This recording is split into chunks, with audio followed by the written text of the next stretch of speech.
Um, Good morning, everybody. Some introductions first. My name is MJ Gilbert. I am the Director of Field Instruction at the School of Social Work at the University of Minnesota, and it is my singular honor to work with many of you, to be available to all of you, and to be one of the folks who's gonna be presenting what hopefully is going to be some important, interesting, hopefully a little bit entertaining information for you about how we take care of ourselves, how we take care of our students, how we help them find their way onto a path of amazing learning this year, learning that no other year ever could have provided to them. I'd like to introduce a few of my colleagues who are in the space today. First of all, I would like Heidi Pressline. Would you say good morning and introduce yourself? Good morning. Good morning. I am Heidi Pressline, and I am a field coordinator and a graduate of this program.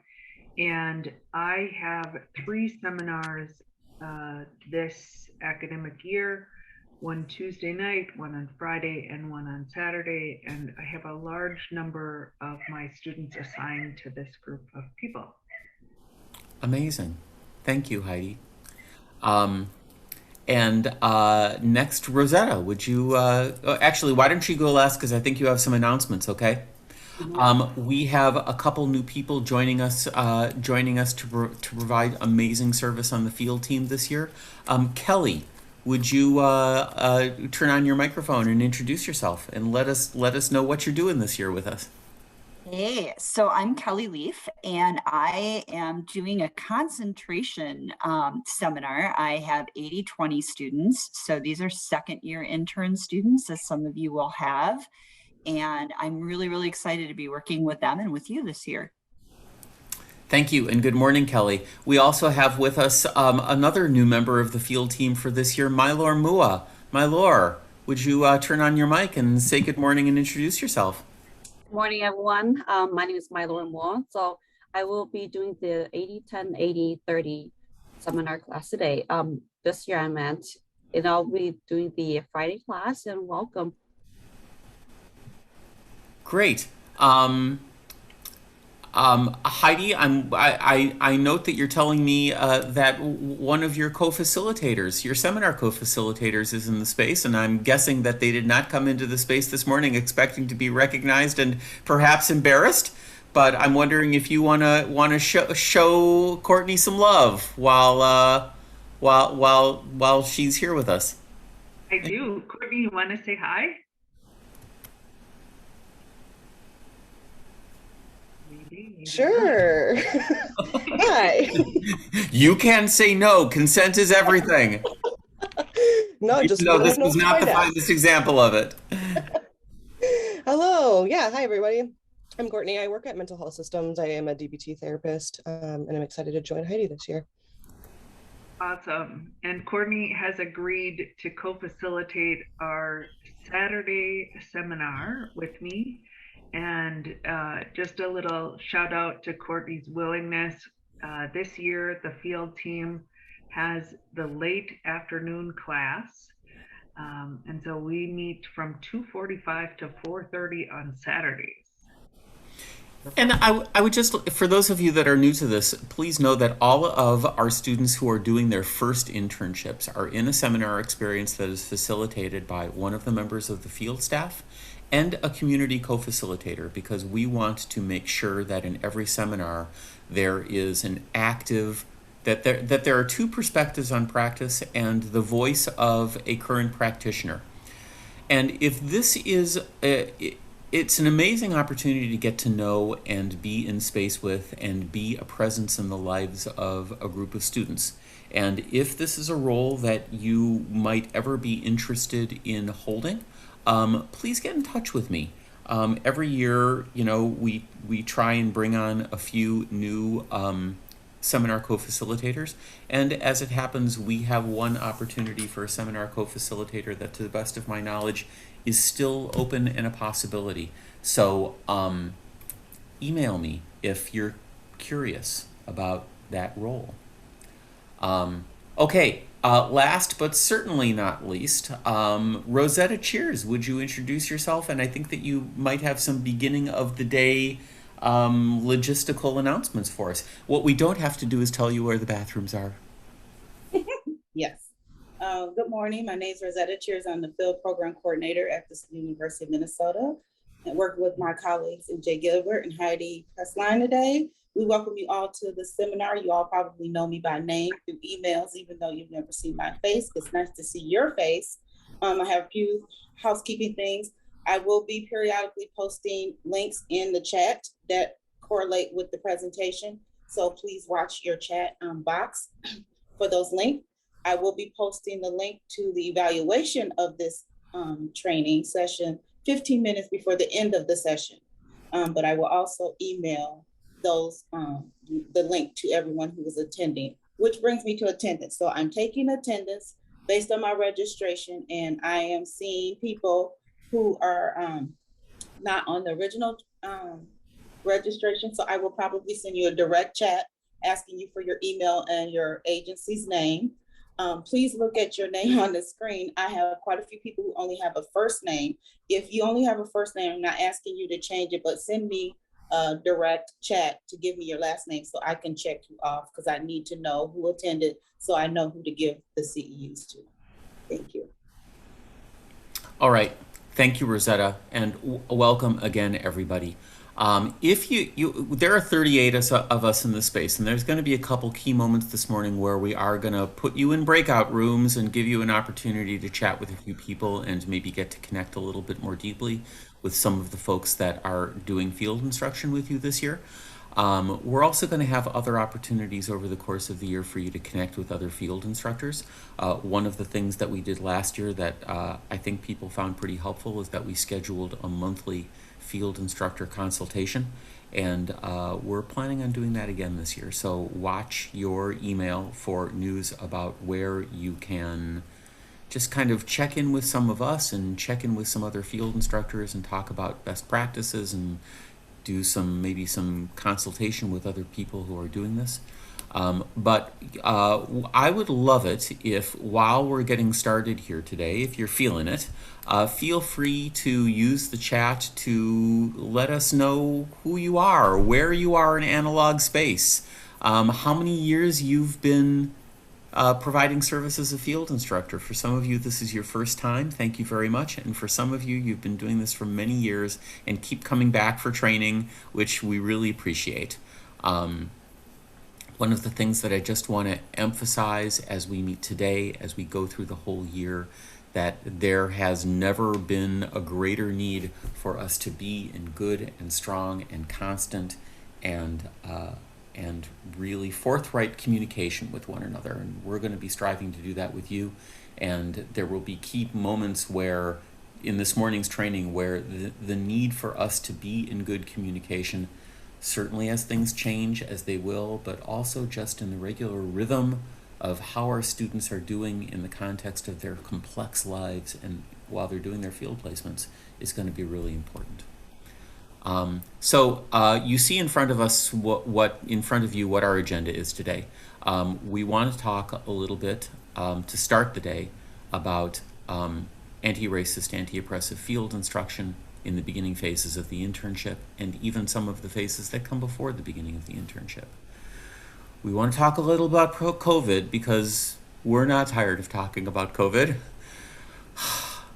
And then we would like to talk about the stages of a successful internship as defined by Schweitzer and King. This is a conceptual model that we work with and work with continually. Invite you to join us in working in sort of a developmental way, understanding what the stages of an internship are, because they can be critical to kind of help us filter and make sense of what our students are showing us and telling us, and how to help them through the obstacles that sometimes might seem to be getting in their way, and help them move towards translating everything that happens into amazing learning.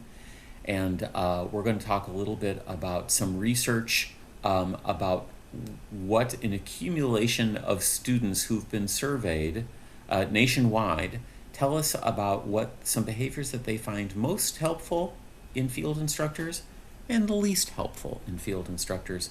And then we're going to talk a little bit about some general, more orientation stuff, about how stuff works at the U, the documentation that we use, and hopefully to make that interesting enough that we meet our goal of helping you see how the documentation that we require is an important tool for you in your students' learning.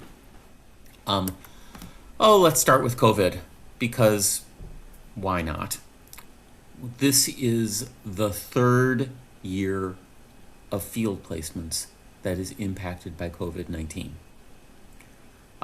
In March 2020, those of you who are field instructors remember that, as we were kind of cruising towards the end of the field year, we suddenly had a dramatic shift where almost no students were able to actually go to their field placements. And thanks to your incredible creativity and flexibility, we were able to see our students through field. The entire last school year was obviously highly impacted by COVID-19, and I think that as last year's school year ended, we were all really excited about the prospect of a field year that was not impacted by COVID-19, and that is not going to be this year. So there are a lot of things that we don't know, and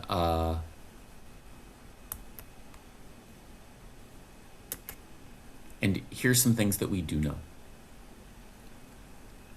Over the summer, we communicated with you folks and we communicated with all of our students, making sure that students know that whatever the rules and guidelines and policies of your agency are, that students are expected and demanded to follow those guidelines. We really hope that you have strong masking, distancing, vaccination requirements at your agencies for the sake of your own health and safety, not to mention those of the clients and communities that you serve.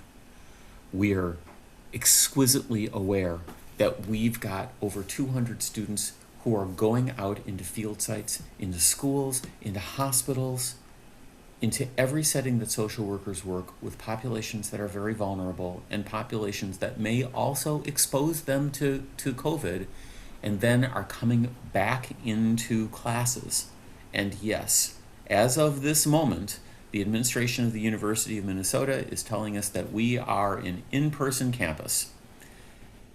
And we don't know when and how that is going to change. I think many of us have many very complicated feelings about that, especially as we ourselves have our own lives, our own children, our own loved ones who may be immune impaired.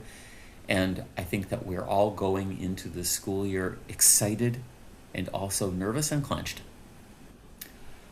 It is the case that over the summer, with the non-emergency approval of a vaccine, that there is now a vaccine mandate for the University of Minnesota. All students have to, if I remember correctly, and you correct me if I get this wrong, need to have had their second dose of, if they're in a 2-dose regimen, by October 15th. And we are hoping that that is going to go a long way towards making for a safer classroom and field environment. But we know very well that it's not going to make for a perfectly safe classroom or field environment. There has never been a perfectly safe environment. There will never be a perfectly safe environment, and this certainly isn't one.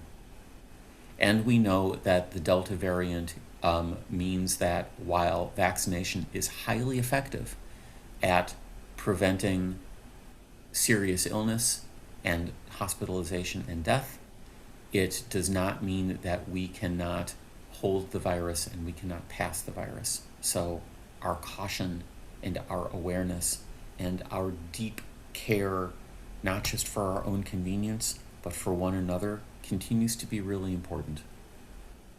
Which means that safety, distancing, masking,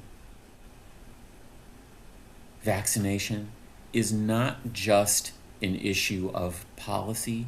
It is an issue that allows us to have the deep conversations about the values and ethics of our profession, ethics that hold high our relationships with one another, ethics that hold high the dignity and worth of the individual, that hold high our obligation to service and our integrity.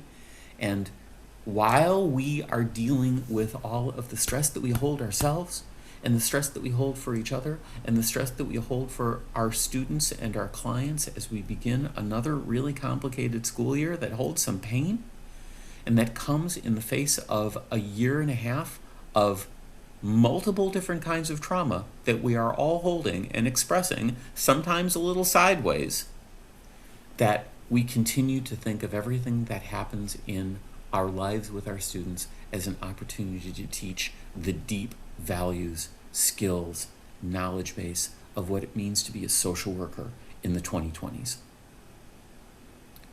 So I hope that everything that we're talking about and everything that we're thinking about COVID and precautions and contingencies and the unknowns, which are many, become irrelevant, because hopefully everything's going to get better.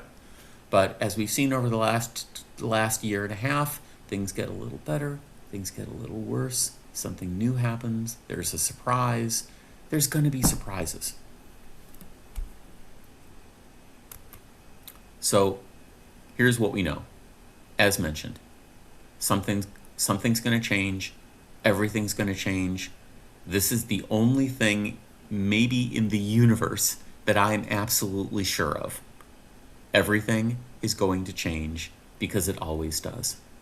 And what I can promise you is that we will, in the spirit of my previously mentioned admonition, be in the strongest communication that we have with you, and we urge you to be in strong communication with us and in communication with your students. We will respond to changing circumstances as flexibly and as nimbly as we can, and I think that if you saw how we all mobilized in March of 2020, you know that we can do that. I want to be really clear with everybody involved, because it was apparently not clear to everybody last year that our requirements in terms of the minimum number of hours that we are at, that we require in order to complete a field placement, which is a minimum of 420 for a foundation field placement, and a minimum of 600 hours for a specialization field placement. And yes, we are shifting nomenclature. What we have called in the past a concentration field placement, we're moving towards new Council on Social Work Education language that refers to that as a specialization field placement. So specialization field placements have a minimum of 620 hours. We have no plans to change that this year. And I just want to acknowledge that, like, we are in an environment of fear and uncertainty. And we know from all of human history that fear and uncertainty sometimes makes us turn against one another, sometimes makes us translate that fear and uncertainty into anger. And our goal here, again, returning over and over and over again to our values, is to really lean into how we can recognize our emotional states in the moment, our really complicated emotional states in the moment, and translate those into how we act as our best selves, and not becoming our worst selves, which we've seen a certain amount of over the last year and a half. And again, empathy,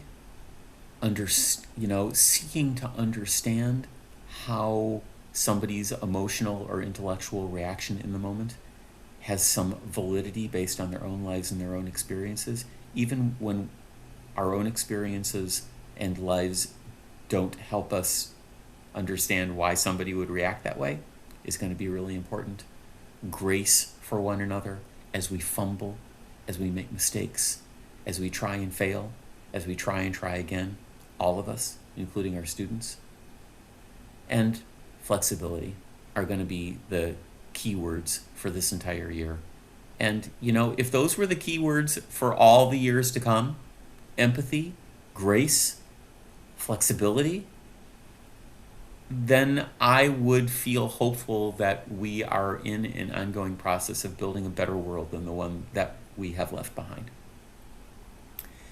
There are going to be complex situations. somebody is going to test positive. It might be you, it might be a student, it might be a client, it might be multiple students in multiple classrooms if you are working in a school. Again, consult with us, communicate with us assertively, and we will walk through how best to respond to situations we can't predict. Here, however, are some basic things to remember. Some of them I have already gone over, but some of them I think really reinforce some of the messages that we've been sending to you as field instructors and supervisors for many years. Communication with your students is really important. Supervision time with your students is really important. If you do supervision over Zoom, we have no problem with that. We're going to be doing a lot of things, field instructor training, for instance, over Zoom this year. There are some really great things about it, as much as there is some loss about it. But especially given all the contingencies and the exigencies that we may be facing this year, the possibility that at any point we could be going back into or go towards more remote practice, let it not be the case, but it is a distinct possibility that touching base with your student, finding out not just how your student is doing with the clients that they're serving, but how they are processing everything that's happening in their lives, so that everything that's happening in their lives in school, with their clients, in terms of how they're juggling their own stress, again, goes back to that first principle that they are doing this in order to learn how to be a social worker, that we never stop teaching becomes the case. How is your team, if you are part of a team, connecting? And please include your students in that. One thing that we learned last year and the year before when people were doing entirely remote practice is that it makes it harder for students to feel like they are part of the team and harder for them to feel like they are connected with you. So we are urging you to get out in front and start, next week when your students start, if they haven't started already, be having the conversation about how are we all going to stay connected when connection is difficult and fraught. And if you don't know your student's schedule, their class schedule, when they have other responsibilities, please, it's like find that out. Not only is it going to be helpful to their field practice, but it shows that you care about their lives. And caring is the first cousin of empathy. And our boundaries are really important to protect. And I don't know how many of you are working in systems that have policies in place that you feel comfortable with, that you feel really good about, that you are struggling with. We are, on our end, as we are being told that we are an entirely in-person campus this year. But know what your boundaries are, and listen to your students talk about what their boundaries are. And don't invalidate those boundaries, even if they're different than yours. And then let's work and negotiate and figure out ways that we can use all of our creativity, which as social workers, we have an over 100-year tradition of responding to bureaucracy and responding to policy change in ways that say, okay, we hear what you're saying, and now we're going to figure out how within these constraints we can still do what we feel to be is important and in the best interests of the people to whom we are accountable. So it just comes back to, what do we model? And what we model and what you see on this slide is no different than what it was prior to the pandemic. It's just we need to hold these things maybe a little higher and with maybe a little bit more flexibility than we did before the pandemic. Okay, that's all I have to say about COVID right now. I will take a pause here to see if anybody has any important questions. Thank you for typing stuff into the chat. It is very difficult, if not impossible, to present and monitor the chat at the same time. I'm wondering if anybody has a burning question that is maybe not an individual one, which I would encourage you to bring to me personally or bring to your student's field coordinator. But if anybody has anything that they want to bring into this space on this topic before I move forward.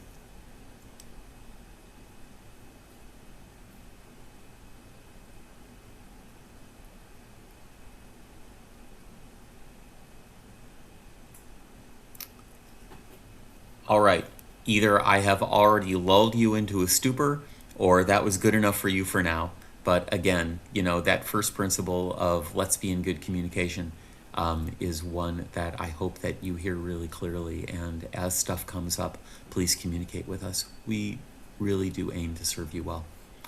I'm going to shift topics.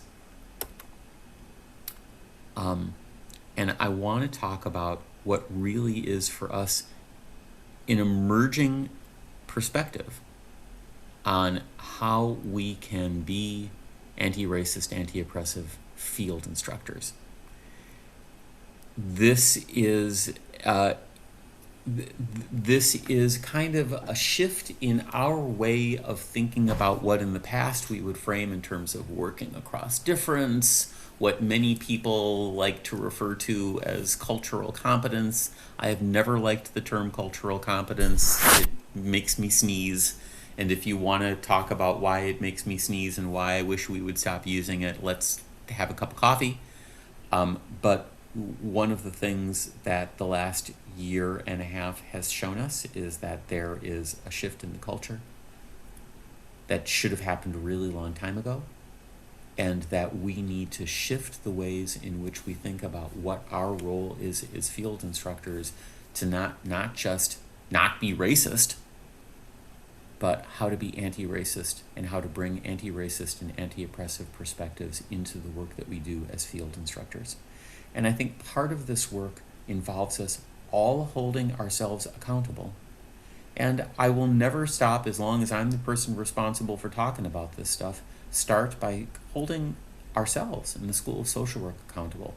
We are now, I think, 106 years old, and it is 105 years too late that we are talking about anti-racist, anti-oppressive field instruction.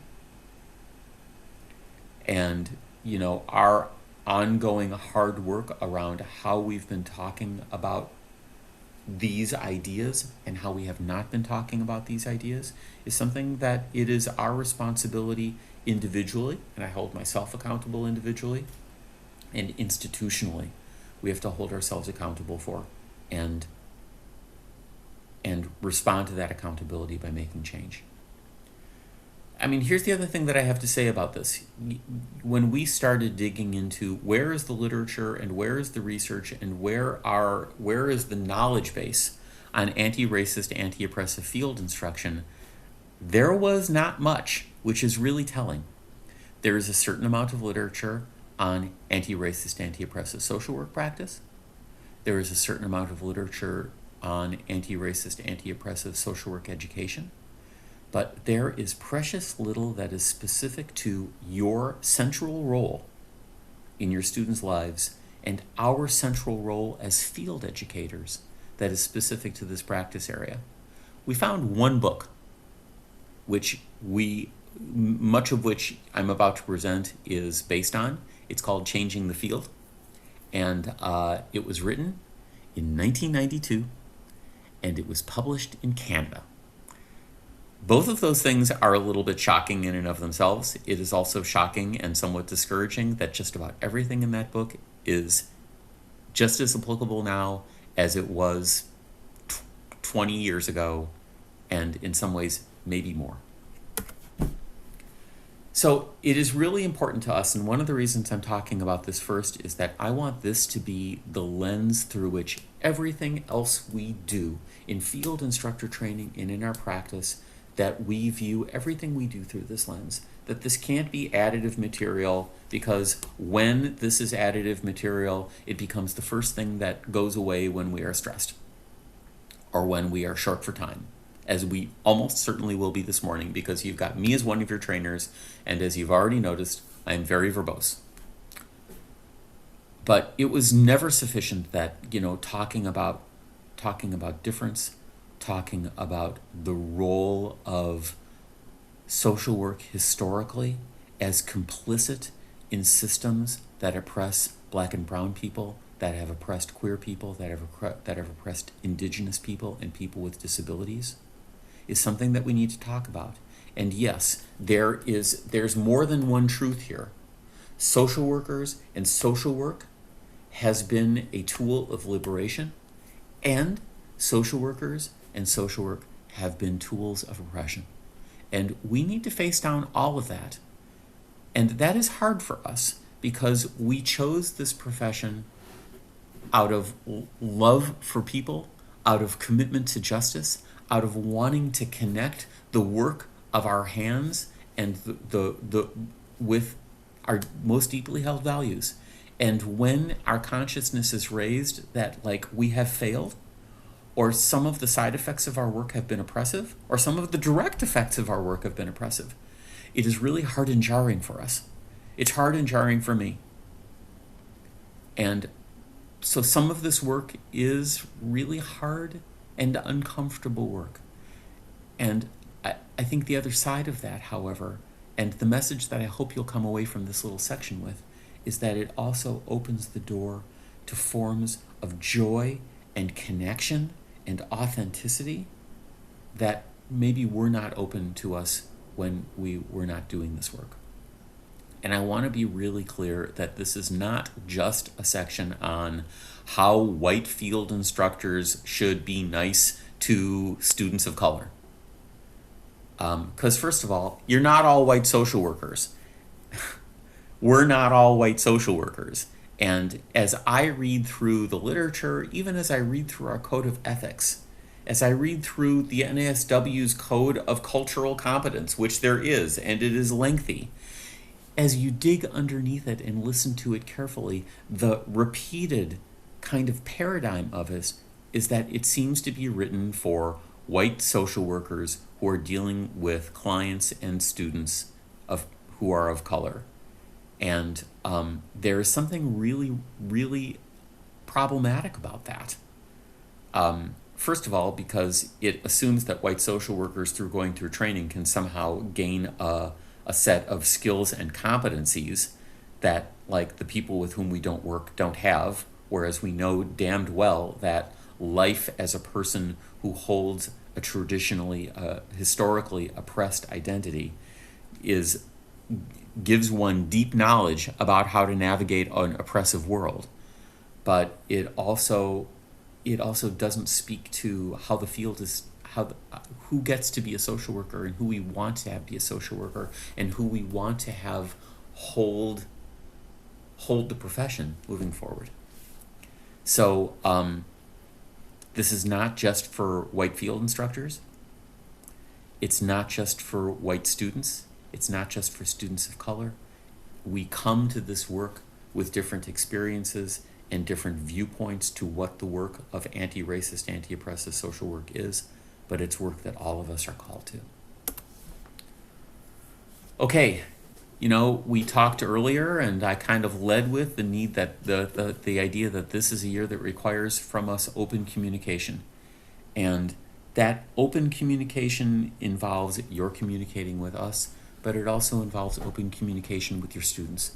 And as you can see on the next, you're going to see, I'm going to complicate that notion as well.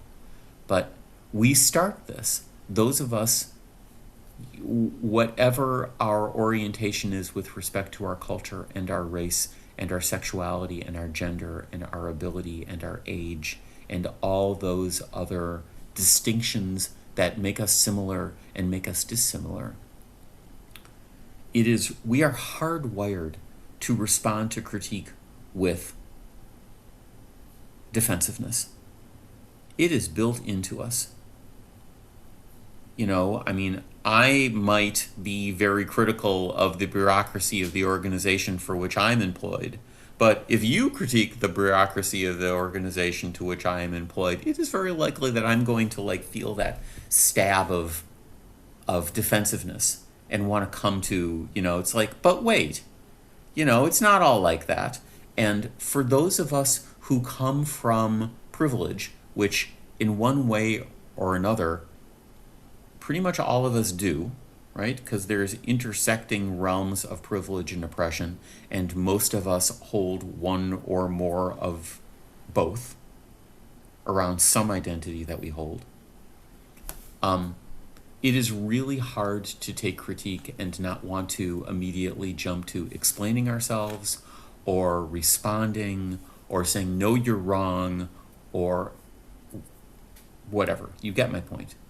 Our job here is to check that impulse. And I can't emphasize enough that we are hardwired to that impulse. So this is a matter of, to use the DBT terminology, emotion regulation. We need to notice when we are having a defensive reaction and say, oh, I'm responding defensively, which gives us the power to say, I'm going to take a deep breath. And instead of starting to talk about how beneficent and well-meaning I am, I'm going to listen instead. So this bears on the questions that our students are going to ask us and that we need to ask ourselves about the ways in which we practice, around the ways in which we supervise, around the policies and practices of the agencies that we work with, to which hopefully we have given a certain amount of our hearts, and to the profession itself. Okay, I want to stop and talk for a second and then give you a couple minutes to meet one another and talk amongst yourselves around this big question. I don't know how many of you are, fans of and watched or read a whole bunch of Brene Brown. Her original YouTube video on vulnerability has become canon, and I've watched it numerous times, and every time I shed a certain number of tears, and I think that it's really beautiful, and I lean as hard into being vulnerable and being open and being informal with you and with my students and with my colleagues as I possibly can. And I am in a moment right now and invite you to join me in this moment in which we don't set that aside, but we ask some big questions about it. Because I do think that the ability to be open and informal and vulnerable is related to privilege. Because I know that we have students, and I know that some of you have lived lives in which when you are informal, when you are vulnerable, you get punished for it. And our students get punished for it. And that we as field instructors sometimes look at our students and begin to question them or critique them when they engage in behaviors that we see as, guarded. Why is this? I'm being so open with this student, and why are they not mirroring that back to me? So I think we need to ask some big questions while we encourage and try and practice openness, vulnerability, informality. Wanting to say, hey, we're all in this thing together and we can, all be buddies around it.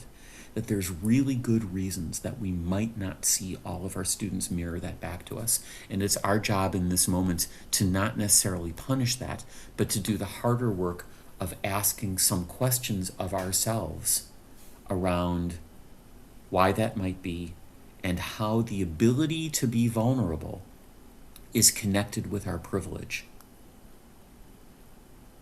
And that some of our students, notably Black and Brown students, have a really good reason to engage in behaviors and to approach us in ways that we may find troubling because we may see them as guarded.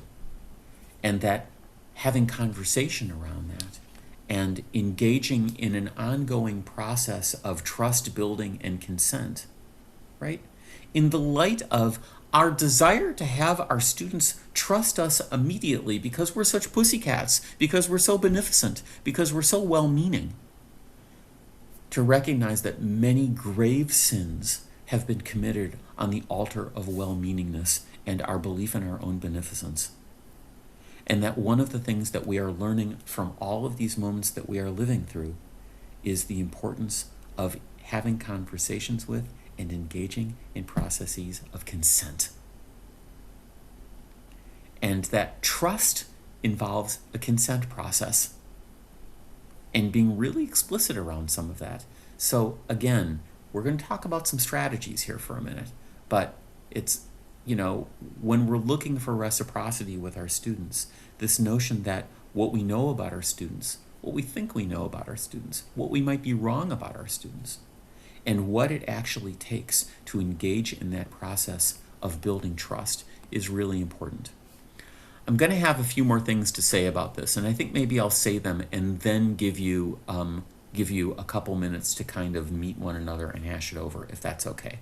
So I'm going to try and go through some of this stuff. And yes, I am speaking a little quickly, so I apologize for that in advance. It is both because we have so much to talk about in so little time, and because I'm a fast talker. It's a cultural thing.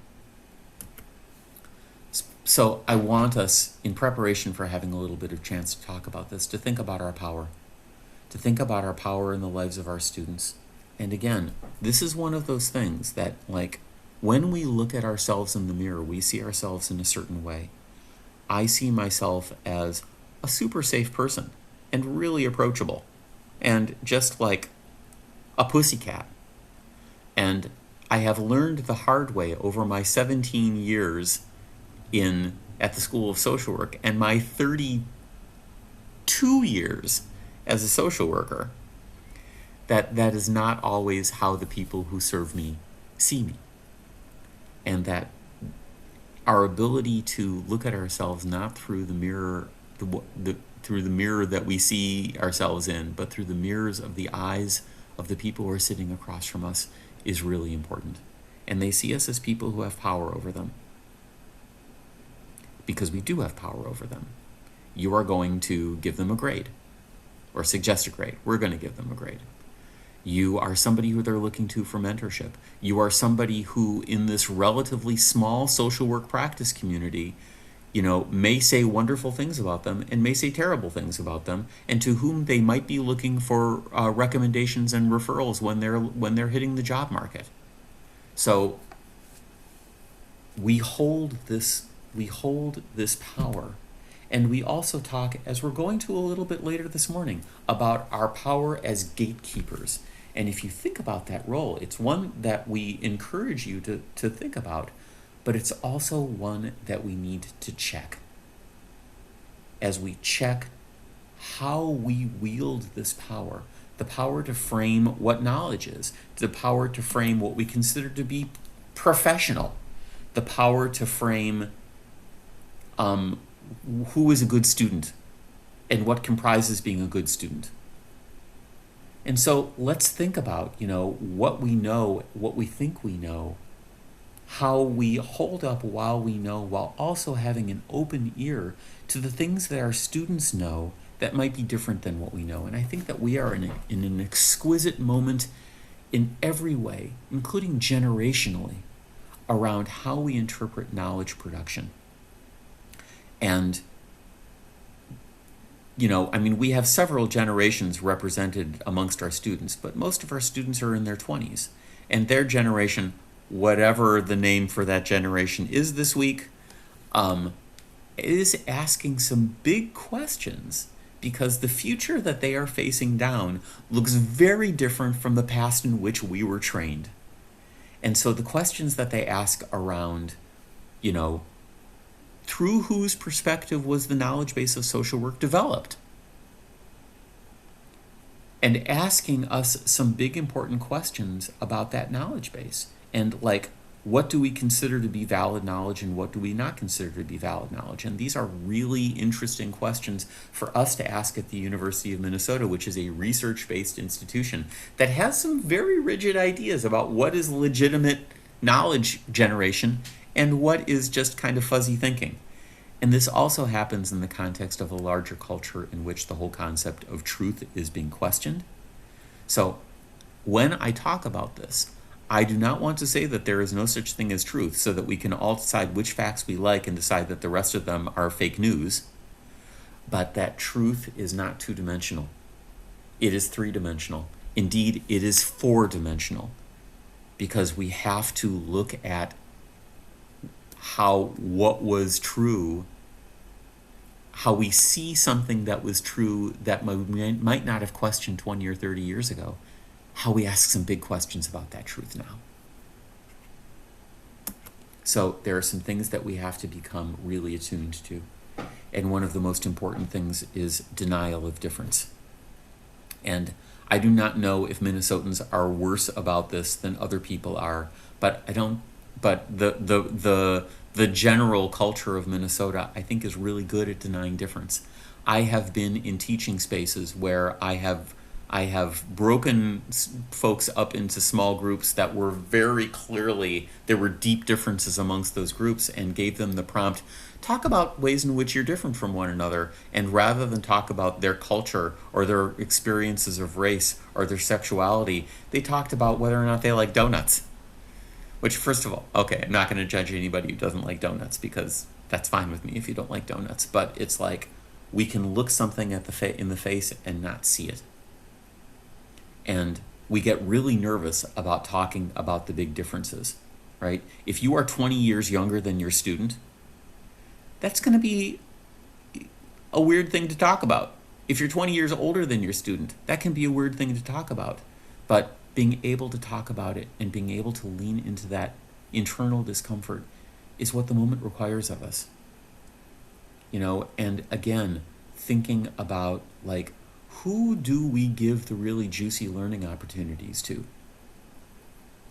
And what are the attributes that we think of as comprising a good field student? And again, if, like, you know, a student who immediately is really comfortable and personal with me, as opposed to feeling guarded, it's easy for me to say, this is a great student, we're going to get along really great. And when a student who comes to me as a white identified social worker and is guarded, and it is really hard for me not to respond with, it's like, oh, I don't know how we're going to get along this year, because the student is not, like, showing me the kind of vulnerability that we're supposed to have. I think I've made that point, but I think it's a really important point. So I want to give you some quick considerations for engaging an ongoing process of change, because this is going to be an ongoing process of change. This is the rest of our careers. Whether or not it's been our careers from the start, our accountability means that it has to be the rest of our careers moving forward. And that's not a bad thing. That's a beautiful and joyful thing. So we've already been through the interview and orientation process, but hopefully we're going to be in more interview and orientation processes. So there is a place in the interview for us to have these conversations about how the agency you work for and how social work in general does this work or doesn't do this work. And that it is important for us to talk about, you know, the politics of social work practice, the ways in which social work practice is affected by bureaucracies and by policies and by who has gotten to shape all of that. And that there is a role for us looking with our eyes wide open at all the structures within which we work and our own practice, and to welcome those conversations into supervision. When you let a student know that you know that things are broken, they don't see that as, generally speaking, as, wow, I don't want to be here because stuff is broken. They respond as like, thank you for being forthright about what we all see right in front of us. So I think we can't wait for our students to raise it, because they won't if we don't. We raise it in the interview. We raise it in orientation, please. And then it should be a topic in ongoing supervision. And I think that there is an obligation for us to continue our own learning. I know I am preaching to the choir here, because here you are at field instructor training. You know, you came here because you're invested in learning. So congratulations. I always love having a checklist in front of me that, like, I can already say, hey, you've already taken the first step. You're here. The ongoing work is our willingness to challenge one another and to be challenged by each other, including our students. Now, there is a what to this, right? Which is, we have to be ready to be challenged and we have to be challenging. There's also a how to this, right? Which has to do with the things we talked about before: grace and patience and empathy. And there is a way to be challenging that opens ears, and there is a way to be challenging that is more likely to have us retreat into our defensiveness. And keep in mind, that is what we are hardwired to do. So the ways in which we approach one another, and that has to do with how you approach your students, how your students approach you, how you approach us, how we approach all of you, that reminding ourselves that everybody in this constellation are human beings with pain and with trauma and with feelings and with resilience, who are fully human in all the best and most broken ways, is how we're hopefully going to be able to do that with the work of this last bullet point, and be able to actually see one another, and hopefully with the result of being in deeper and more authentic relationship. I want to address a couple things here. You know, Sure. MJ, may I interrupt? I'm sorry. yes, you may. I just want to share this from the chat real quick. Mm-hmm. In the chat, now I lost it. Chris said, I would recommend the intercultural conflict style inventory as a tool to explore our biases, especially to challenge the conception of professionalism and how to engage across cultural difference related to conflict and general communication styles. Yes, please. Thank you. Thank you. And it's a valuable tool, and let's continue to share tools, and we will highlight that in our upcoming communication with all of you. Thank you. I'm really appreciative for you bringing that, and absolutely agree that it's really helpful in terms of our questioning some of those perspectives of professionalism. And I also think it's really important to keep in mind, the history of social work as simultaneously questioning notions of professionalism and also chasing after recognition of professional status. It's one of the huge kind of complexities and splits in the history of our profession. Thank you.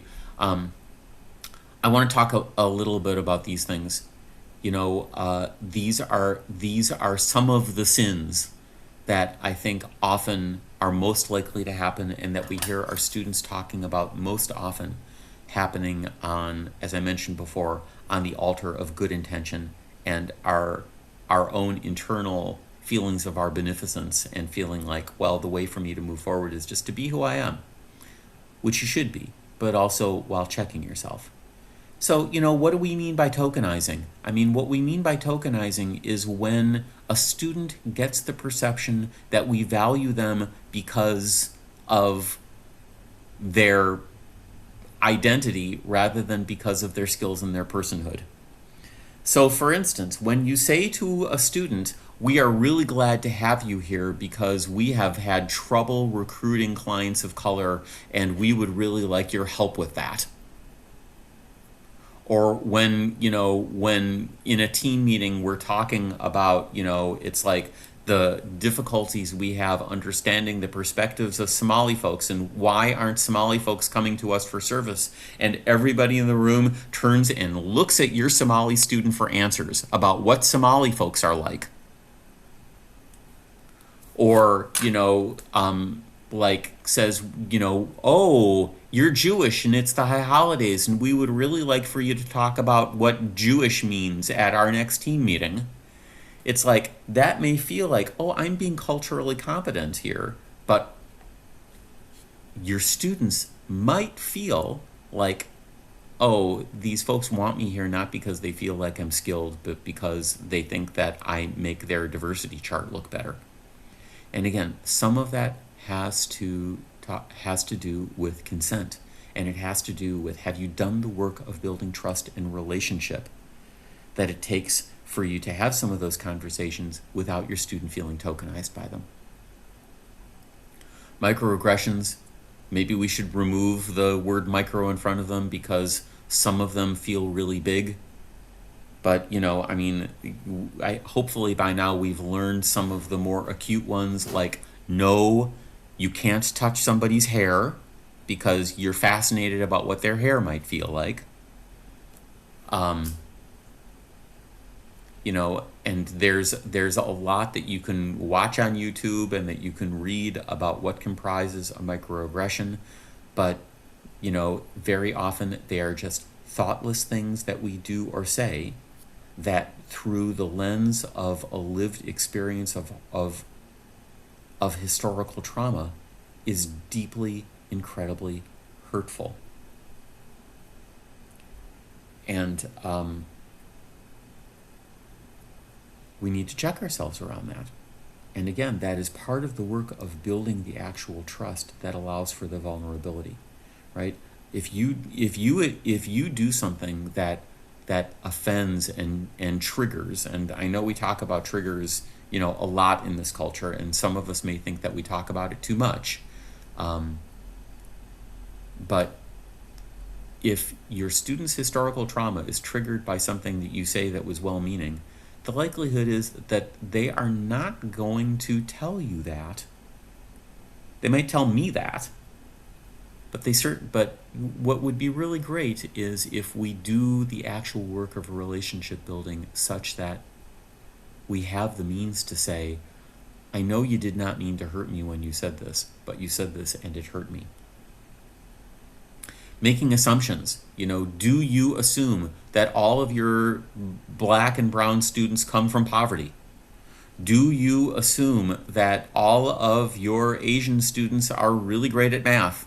And, make the joke about how it's like, oh, social workers don't like math, but maybe you're really good at it. Do you assume that all your Jewish students come from privilege?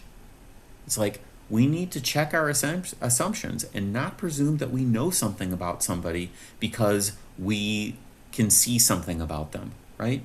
And all of this is all of this really kind of asks us and also expects us to get to know people more deeply. And there is an amazing opportunity there. And I also think that we really need to check ourselves around the gap between what our intent is and what the impact of what we say and do is.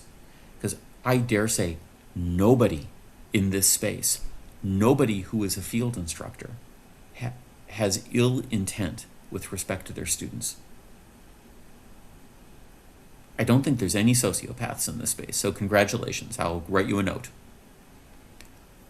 But the impact of our words, the impact of our implicit actions, the impact of sometimes the work of our agencies is sometimes can be really hurtful and really oppressive.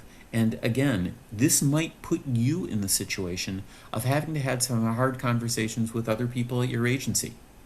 Because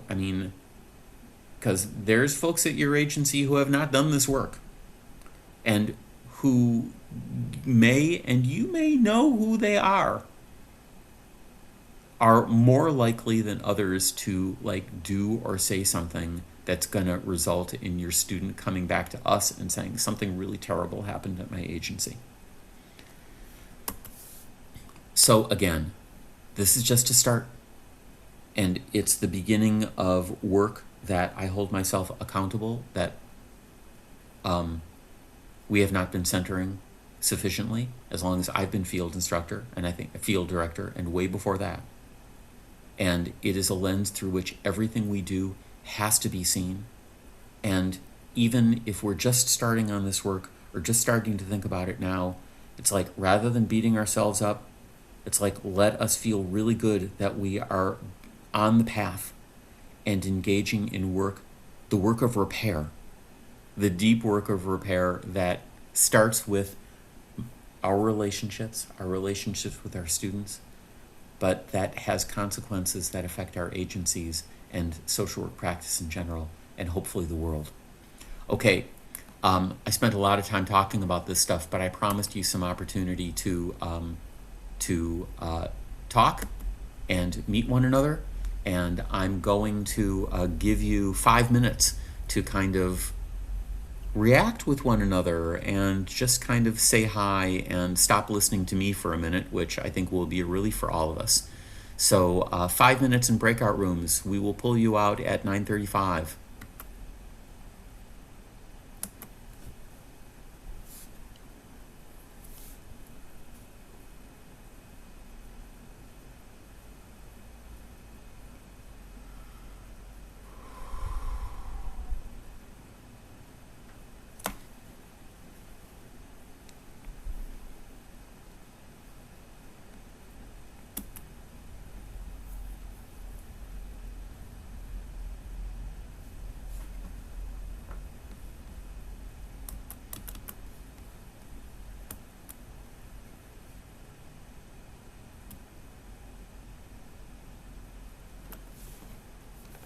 Andre, can you make sure that the breakout rooms have more than one person in each room right now, just so that nobody's sitting in there alone?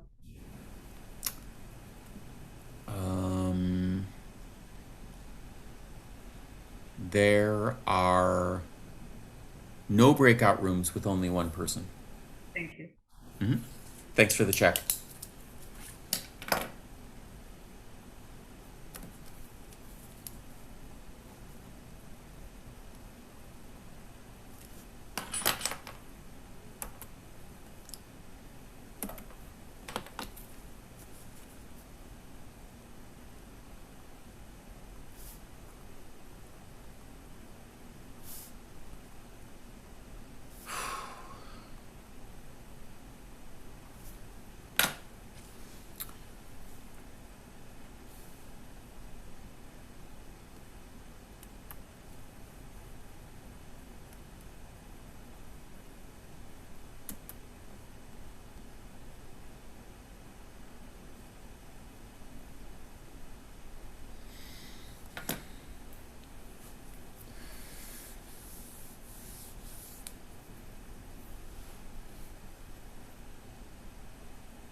We have very few people who are breakout room shy, which is great because I gotta say, in my own life outside of work, I have become increasingly breakout room shy. Does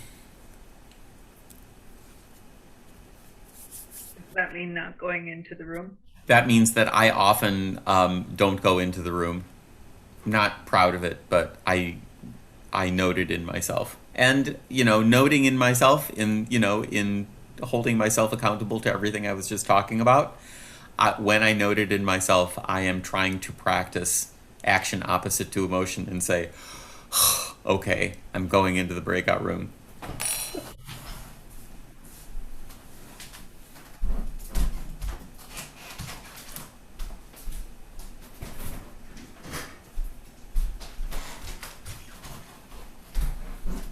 Hyde, after this next section, I'd like to give them a quick break.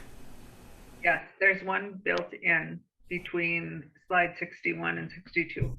Perfect, but I'm wondering. Well, okay.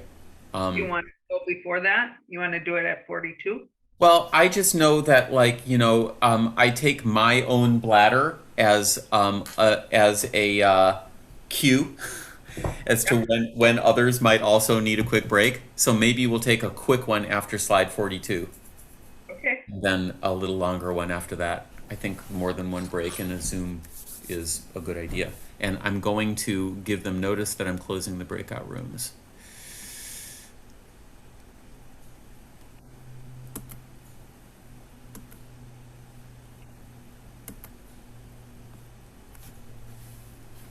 MJ, when you were sharing the in the training about and you used the example about when you look to a certain person from their ethnicity to be the answer for all, Yep. it was it hit home for me because that's happened to me more than once. Well, then I assume that, as the representative of all African American folks, that I really appreciate your telling me how, everyone feels.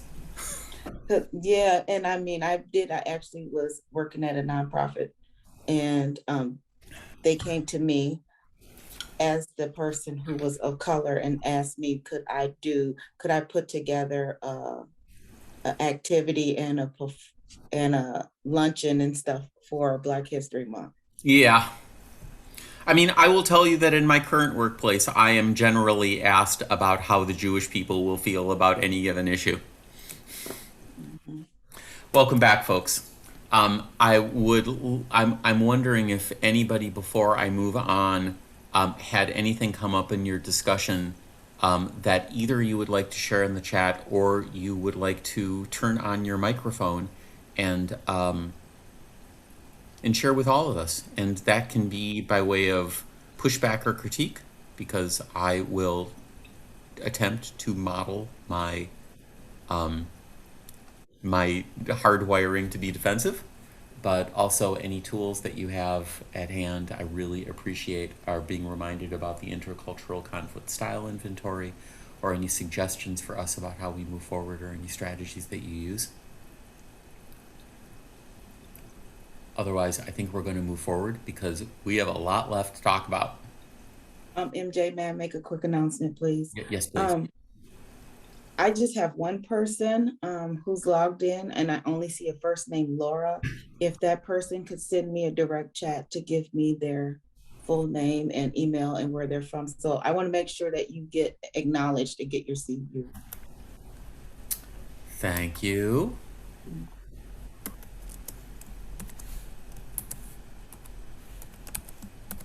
Okay, I'm going to move forward.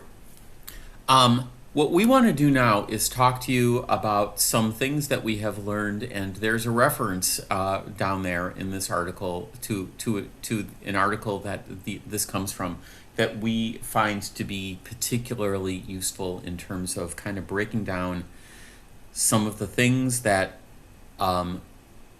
MSW students nationwide have been surveyed on and talk about as the most helpful and the least helpful things that we can do in working with our students. So this particular article breaks this down in terms of two different categories of behaviors. There's developmental behaviors, and again, those are the behaviors that it's like students see as helping them achieve their personal or professional needs. And then there's task behaviors, you know, that are more nuts and bolts stuff that help the student learn like how to do the things that they're being asked to do. And what I'd like to do first is talk about some of those developmental behaviors. And again, these are things that students see as enhancing their learning. And as you think about how you greet your students, about how you orient your students, about how you engage in ongoing supervision with your students, and then how you provide them with feedback and evaluation, I ask you to kind of consider some of these notions. So the first thing that students identify, and by the way, there's nothing in this article that I think that, you know, my accumulated 17 years of MSW students, and some before that because I was a field instructor for many years, none of this is surprising to me at all. But availability and openness is the first one. You know, making time for your students is important. And again, it is both quantitative and qualitative. And I know that I have already problematized the issue of openness, and I'm completely comfortable with it being problematic. But, you know, again, it's not just it's being open to that meaningful two-way communication, right? It's not just about how we talk and how we present ourselves. It's how we listen and how we are open to accepting and not penalizing students for having questions and taking a non-judgmental stance towards their questions.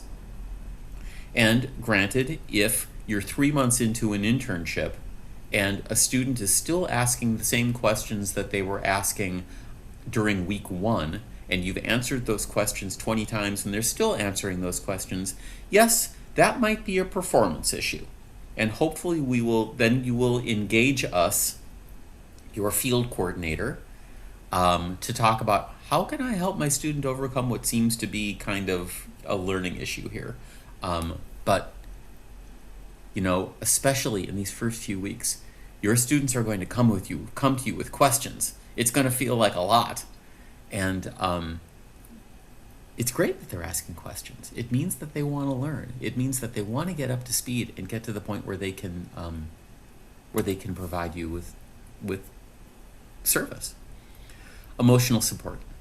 Students really need to know that you actually care about them beyond the completion of their paperwork and the number of clients they're serving. They need to know that you care about their lives as a whole. And I don't think this has always been the case.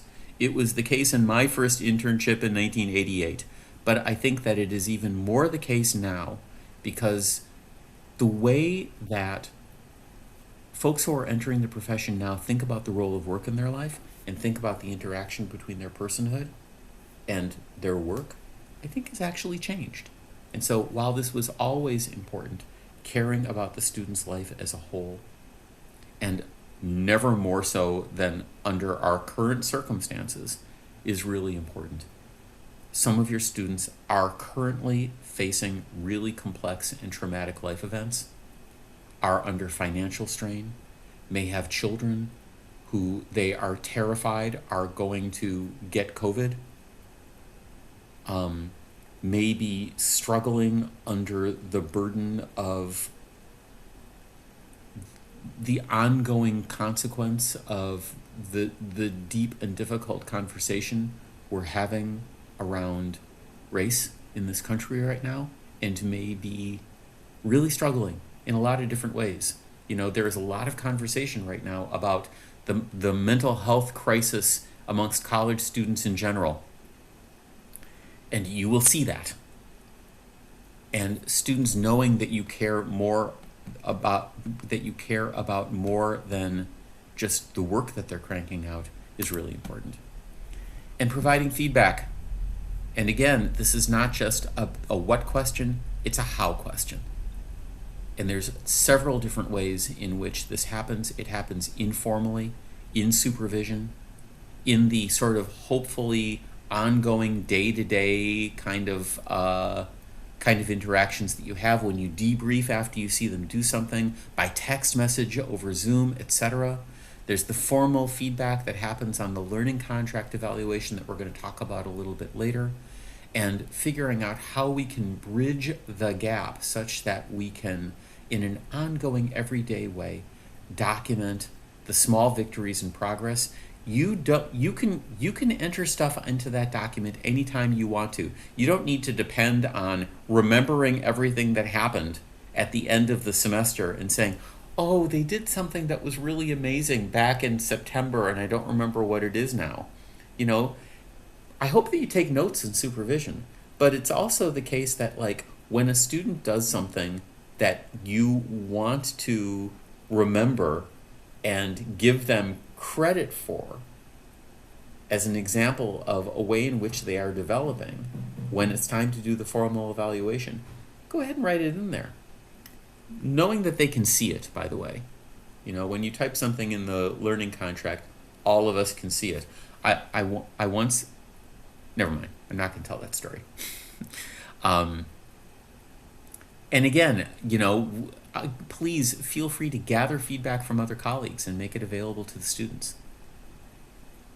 You know, I mean, ask your, you know, are students learning things about their performance for the first time in a liaison visit? Right? Once a semester, either I or whoever the field coordinator is gonna do a liaison visit. Most of them are probably going to be on Zoom this year, with you and your student and your field instructor. And if you say something about how your student is doing that is a surprise to them at the liaison visit, then you have failed in the work of providing ongoing, regular, constructive, concise, practical, caring, and empathetic feedback. And then let's also think about the positionality involved. You know, it's like, if you are, I mean, you know, this comes back to what we were talking about before. If you are a male identified field instructor and you are making comments about whether and how you feel that your student is, like, dressed or comporting themselves, you need to be really careful about how you do that. You know, if you have a conception of professionalism that, like, you know, is grounded in whiteness, and you have something to say to a student about how they wear their hair, you know, if you have any questions about that, again, you always have someone to consult with, and that is your student's field coordinator. We will have any conversation with you, and we will judge you only in the light of our unconditional positive regard for you. You know, and we will be grateful to you for bringing it to us because you're worried that you're going to do something that's not okay. MJ, can I interrupt just a second? Yes, you may. I'd like to share a story about giving feedback and the struggle that one of our students this summer had a beautiful opportunity. He was an intern, male student at an internship, and was hearing some gossip, was hearing female individuals who were employed at the agency talk about another intern's dress, the way that they were dressed, the way that they were showing up to work. And he was really bothered by it. One, he was bothered by the gossip, but two, he was bothered by the fact that how this BSW student was dressed was impacting the relationships with the other employees at the agency. And nobody was talking to that BSW student. And so what was really beautiful in this is that he asked for some consultation and supervision around how he might talk with the BSW student. And he did such a fantastic job. And the BSW student was incredibly thankful. And then he turned and addressed the issue with the people who were gossiping. And it was so much about our values as social workers and the way that he went about it, the way that he was concerned about it. We were so incredibly proud of him. So I think there's tons of messages in that process, but it's really important that we're careful about our feedback and about our conversations. Amazing. Thank you, Heidi. Okay, I'm going to move on if I may. So another one of these behaviors, these developmental behaviors, is, again, challenging and encouraging autonomy. And, you know, this is one of the things that students tell us that they like. They like being helped getting out of their comfort zone. Now, that means we need to recognize and respect where their comfort zone is, right? It doesn't mean ignoring a student's anxiety. It means observing a student's anxiety and then helping them dip their toes into the water or take one more step into the deeper water, and helping them try new things, and then helping them normalize and feel okay about the inevitability that they will make mistakes.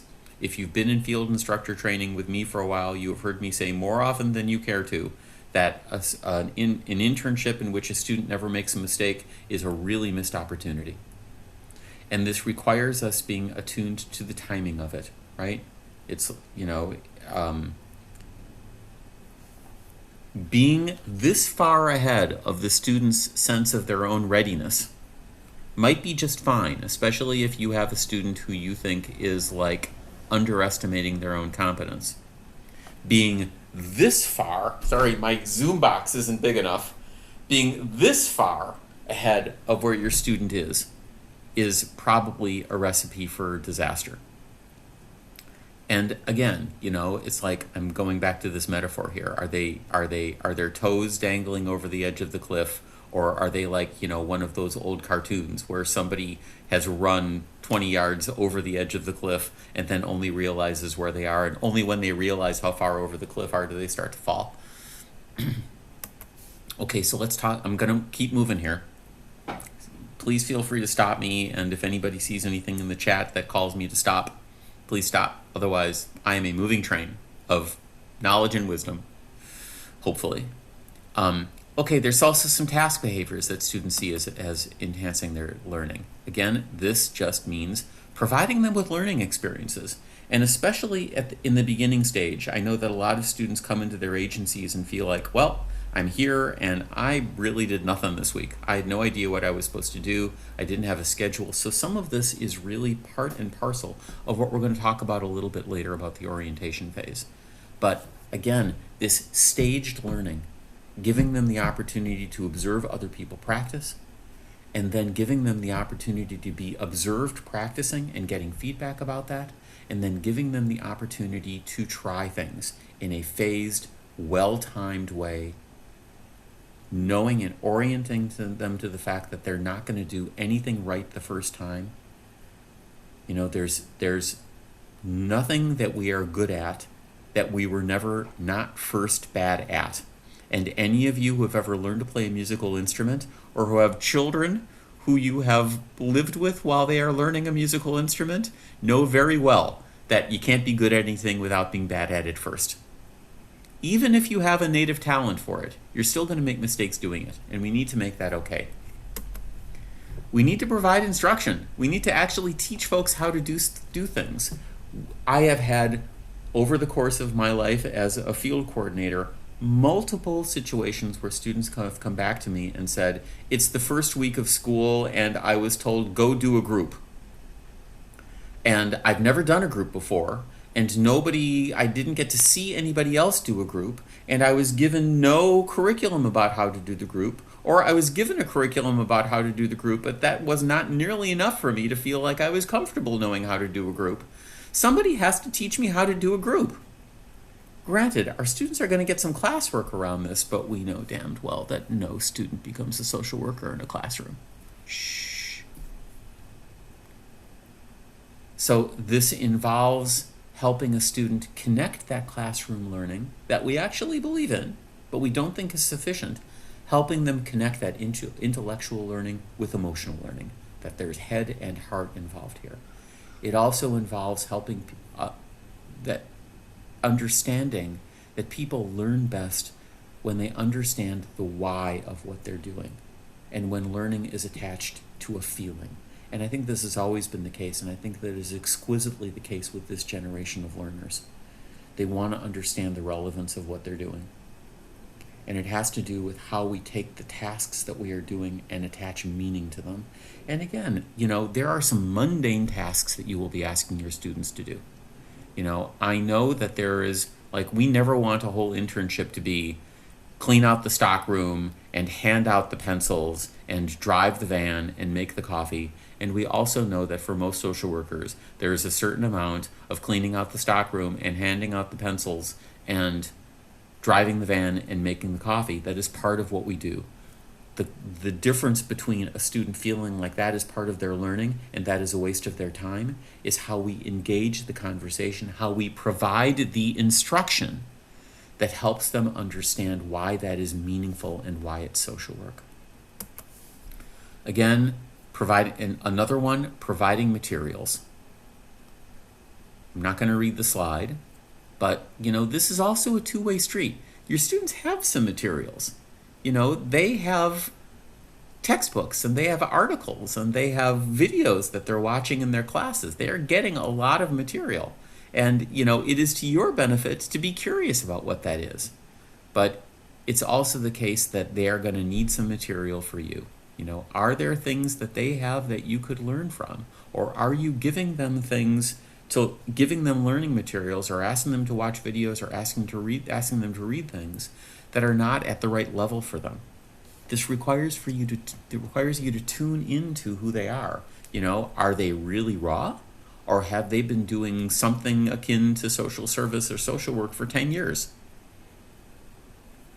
It's also a matter of understanding what their learning style is. To your joy and relief, your student will be bringing you the learning style inventory for the two of you to do together and for you to talk about the results of that and some of the consequences of that for how you work together.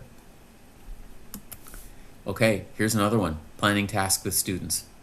Again, preparing tasks in advance. The more you have thought about and can show your student that you have thought about the fact that they're coming and the fact that they're going to have a couple weeks, if not 3-4 weeks, where they are finding their feet and figuring out what their role is and figuring out who people are and that they have been planned for, the more they feel welcome.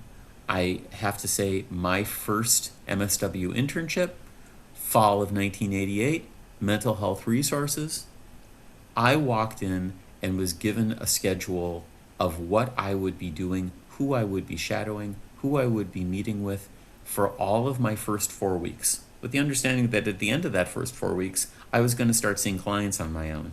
But I knew how I was going to get to the point where I would be able to start seeing clients on my own, and it was an incredible gift. Okay, I am going to move on. So here's the other side of it. Some things that students see as getting in the way. And some of these are just the flip sides of what you saw in the first place.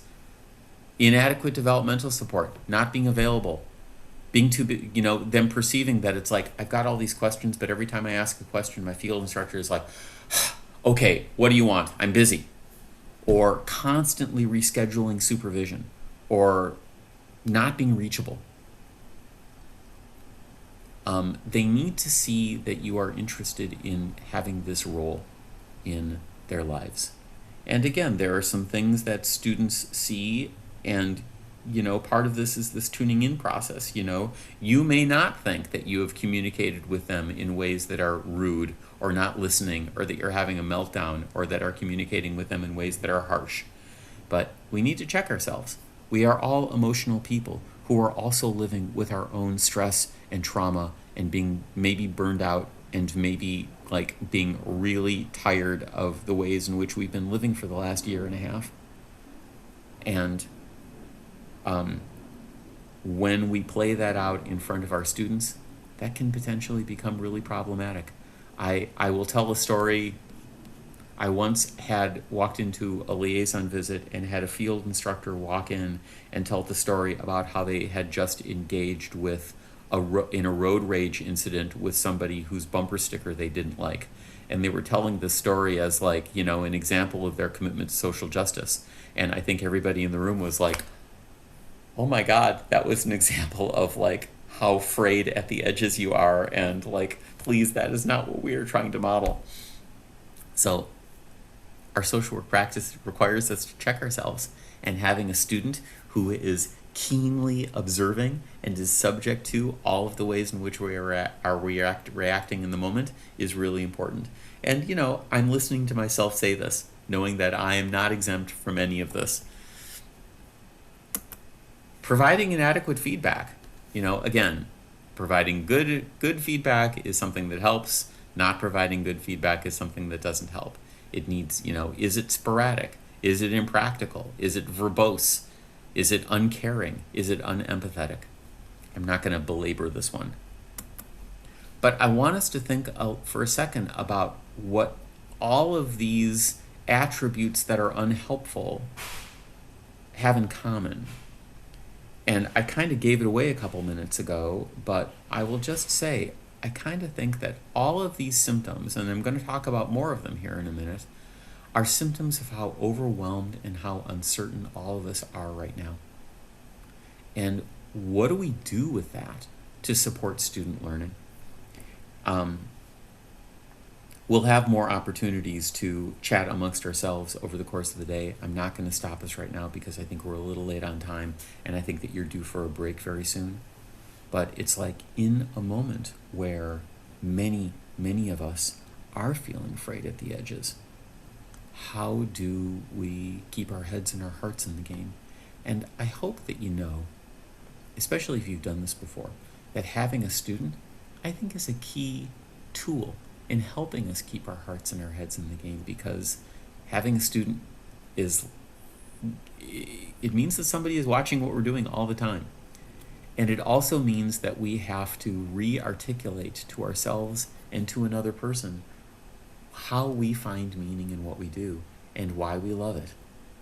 And I don't know about you, but on any given day, it can be pretty hard to love it. So our students provide us with a reminder. So I'm not actually going to have us stop and talk for a minute with apologies, but I promise you will have other opportunities to stop and talk. Okay, some task behaviors. Not providing adequate learning experiences. It's like, does the student have to go seek them out themselves? Are they the right learning experiences? Are they appropriate to the student's experience and where they are in their internship and what kind of internship it is?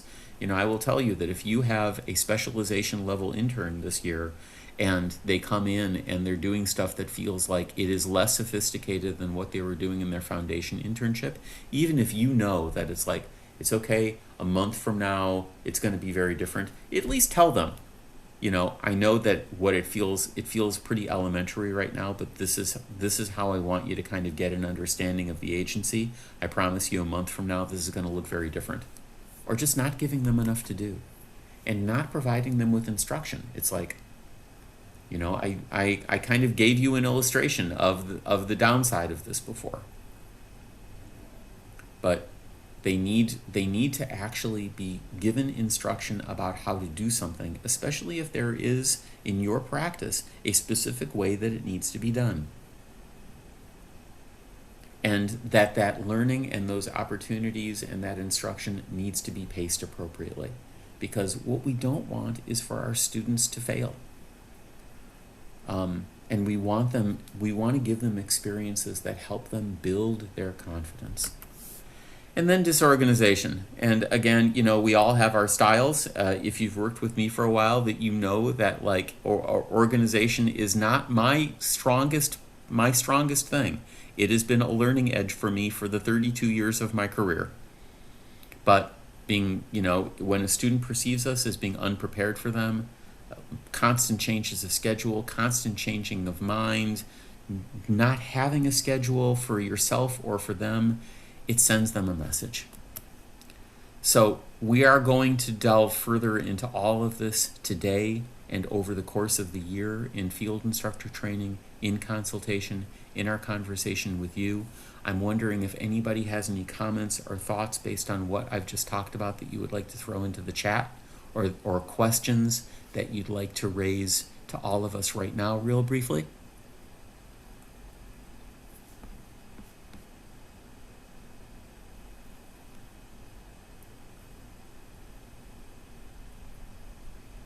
If that's not the case, what I would like to do right now is to declare a quick 5-minute bio break before we move on. So it is 10:03. We will start talking again at 10:08. Go take care of yourselves for a minute, please.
Hey, Hyde, are you there by any chance?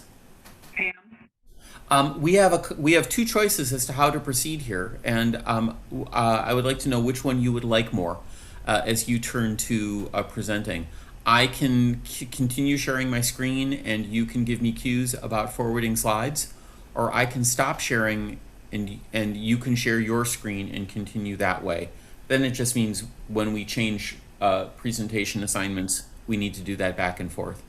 I would be happy to be your slide forwarder for you, but whatever. That's totally fine. Okay, I think that's the simpler strategy.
All right, it's 10:08. Your mic is off, Heidi. There you go. I'm good. We are, thank you, going to get started, and I am going to spend a little bit of time talking about some research that is from the authors Schweitzer and King. They have written a beautiful little book about the developmental stages of a successful internship.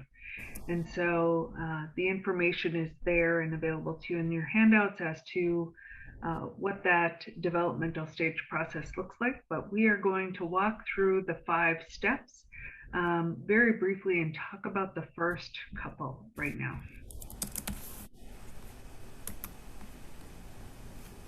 So as we do this, we see that the 5 stages are anticipation, disillusionment, confrontation, competence, and culmination. And we also have different terms for some of these, but each of these has very specific things to pay attention to. The tasks are things that we want them to learn, issues, thinking about what might come up within this phase or stage, and then the obstacles, things that if we don't address, they will have an impact on the internship down the road. So the first of these stages is anticipation. And as we think about anticipation, we can all think about something that we have anticipated. And certainly the conversations and communications that I have had with students, they are in pretty highly anxious, anticipatory experience, thinking about how are they going to best set themselves up for success in coming to your internship. And Brene Brown has this beautiful little quote from The Gifts of Imperfection. And if we think about being imperfect, we recognize our own imperfection as well as the students. And some of that imperfection is that they simply don't know yet. It doesn't mean that they are wrong or bad or not capable. It just means that they don't know yet. And that imperfection is part of what you're going to shape and help them to be brave, help them to find their ways of learning how to do and be and think like a social worker. If you'll go on. So as we think about the students being in this process of imperfection and anticipatory, we begin to think about the students as they are packing their bags. And it's really easy when you think back to when you went to or started a program like an undergraduate program and you said, oh my goodness, I have this packing list of all the things that I need to put in my bag. And the students are kind of thinking along the same lines. They're thinking about what is it that I have put in my bag that has helped me to get ready for this experience. We had orientation with our students on Monday, and in this orientation, MJ had an opportunity to talk with the students about a person who they recall as being influential and important in their attaining this space, who helped them get where they are. And so that is the language, the words, the mentorship that people have packed in their bag as well. And so as we think about all of the many, many ways that students have had experience, had learning, had mentorship to get to here, they have also these synapses that are comfortable. Excuse me, I'm getting a fax.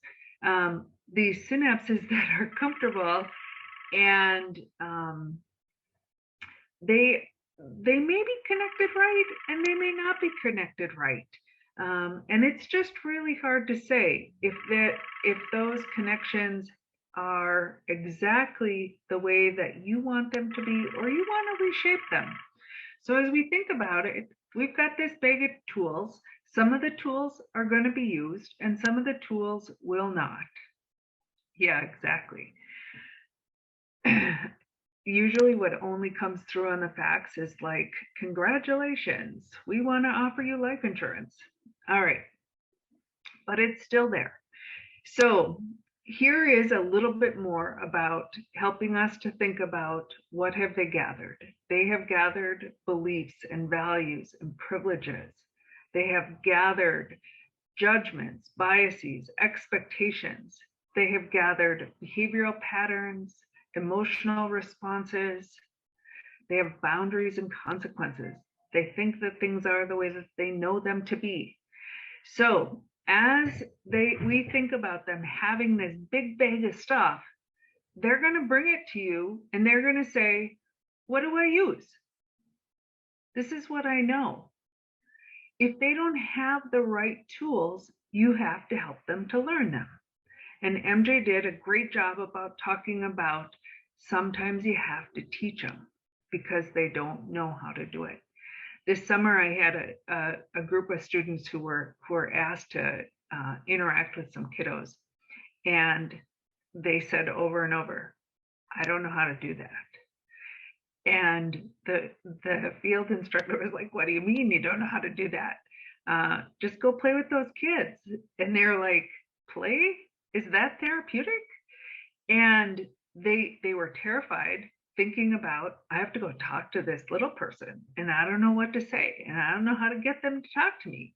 And it was really funny to me, not in the way that I think haha funny, but in the way that is they were so transparent with their fear, their anxiousness, and their unknowing. And I think it's wonderful when they're so clearly able to express that. But a lot of students are going to feel that and experience that, but they're not going to express it. And so you might need to pick up on it. You might need to ask them about that in order to get them to be vulnerable about that. Let's go to the next slide. So thinking about stage one and thinking about what is important is this idea of reshaping. And you are going to partner with us in this reshaping and shaping these individuals to be amazing social workers. The classroom's going to do that. We're going to be a huge part of that. Their advisors are going to do that.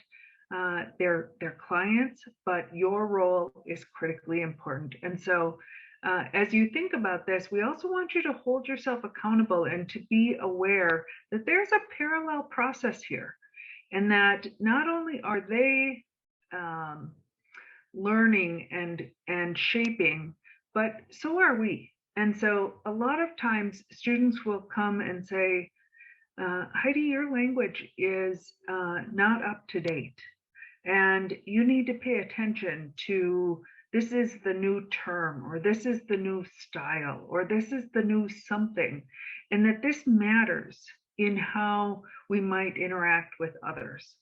And so be open to that there are things that we are going to learn as well.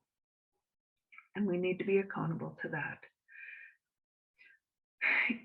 So as we do this, we're going to put ourselves in the head of our students for just a minute and think about what's going on in there, and what are the questions of anticipation that are circling. They might be saying, how do I feel about family? We do a lot of wonderful things in class about helping them to talk about family. And there's a lot of times where family is defined as two parents and two kids and a picket fence. In reality, we don't. We don't talk about two caregivers, two parents, picket fence.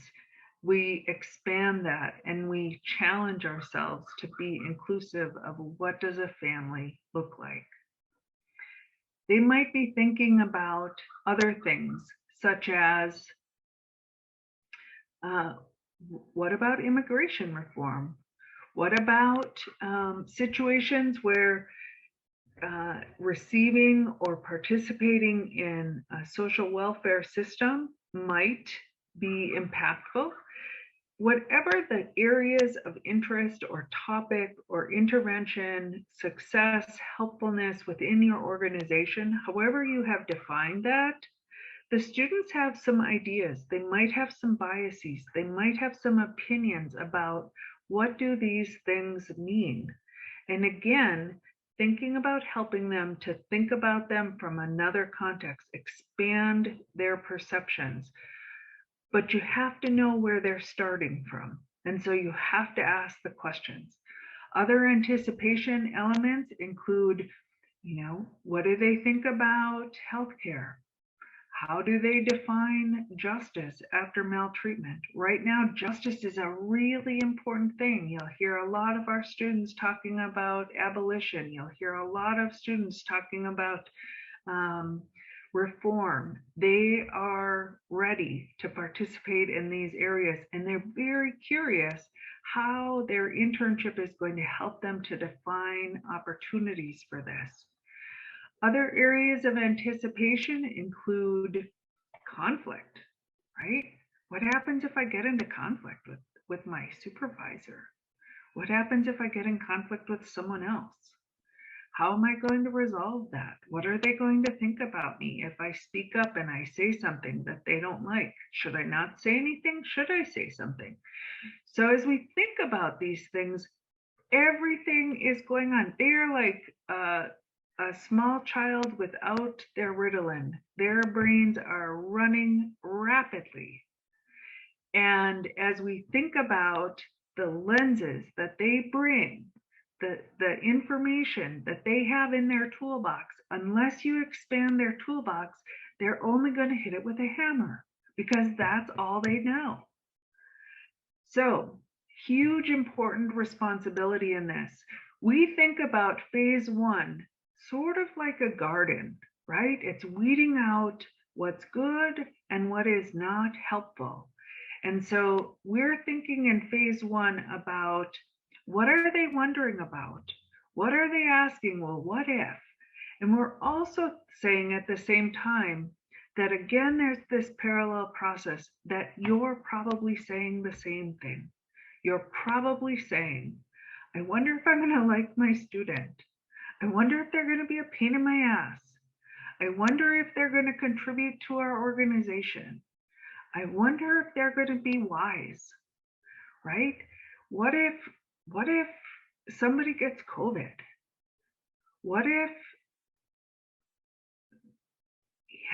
there's just so many possibilities in the what if. And so recognize that this is a normal process to have all of these questions, to wonder, will I like my placement? Will they like me? On and on it goes. Let's stop here, MJ, and say, can I do this? Can I be all that they want and expect of me? And will I be successful? And I just want to name here that we are here to support you in this process. We are here to help you to do the work, to listen when your what ifs or your concern is saying, I don't know if I can do this, right? If you're feeling that, or you're thinking that, or you're up at night worrying about this, please contact us. Please help us help you by telling us, because we are here to support you. And we anticipate that many of you are going to reach out to us for just this reason. We want you to be successful as much as we want our students to be successful. Let's go to the next slide. As we think about, I've talked about this, so I think we can kind of move on, but I just want to reiterate the risk and share, and the idea that you might have some of these concerns about what if.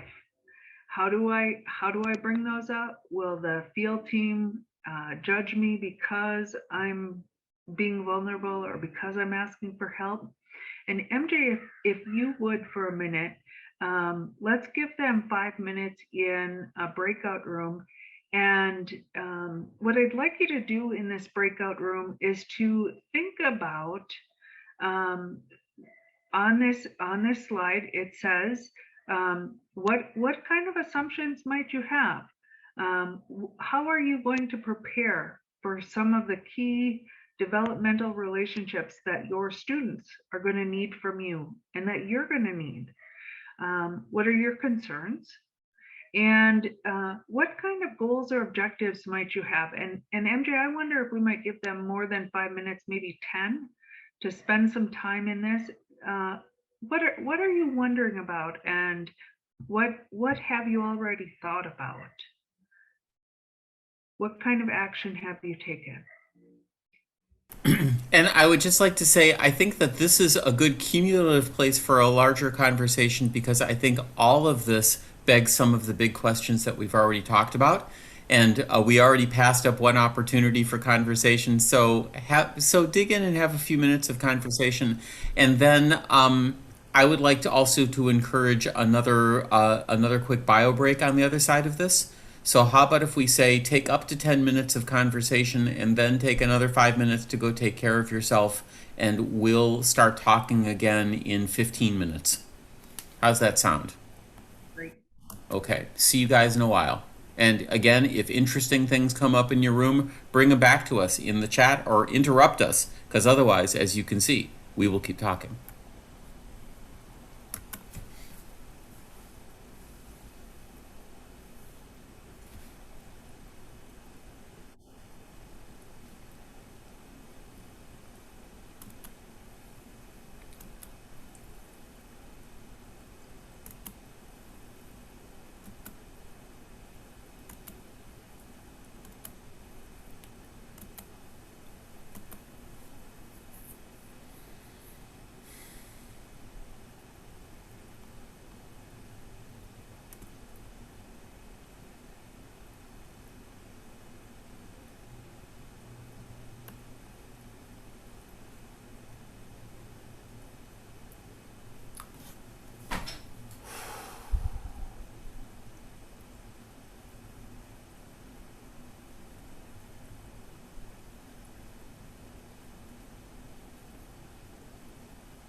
Welcome back, comrades.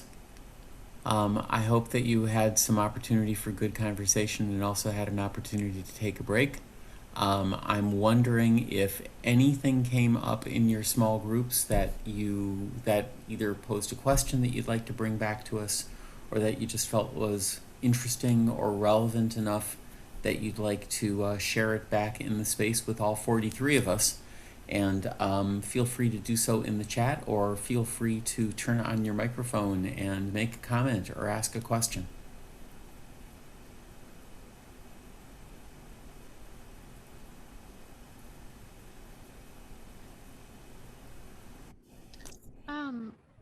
Hi, this is Sarah Vogelpolm. Can you hear me? Yes. Okay, I've been having some microphone trouble, so I just want to check. One thing we talked about in our group that a couple of us recognized was that MJ, you had spoken about like being prepared and being organized. We were talking about how sometimes our environments are not such as that.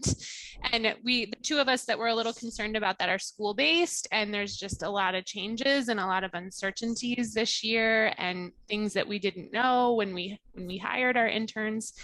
And so I was just saying that I hope by naming that and, and sort of just letting our interns know that like things are going to change and there's things we don't know, but we're going to do our, we're here with you and we're available to you. I'm hoping that will counter what might feel like we don't know what we're doing, because really we don't. And sometimes with school-based work, no one starts until yesterday, and so it's hard to even schedule meetings, sometimes. But so I just wanted to name that. I'm sure in some settings, especially with the ongoing pandemic, like there are things that we don't know and it may feel scattered, and I'm hoping just naming that might counter that. But I wanted to just open that up in case any of you have suggestions on that.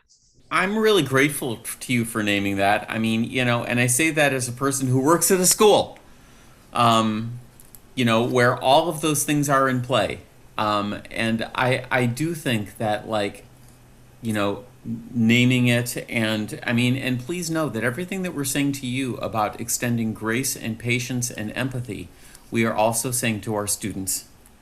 And, we do the best we can in the moment. And being human beings the best we can is beautiful, and it is broken. So I think that, like, what I don't appreciate is the pretense that everything is hunky-dory when it's not. I have I have field team members whose appointments didn't start until this Monday, and who then had to present field instructor training the next day. So I could not feel you more.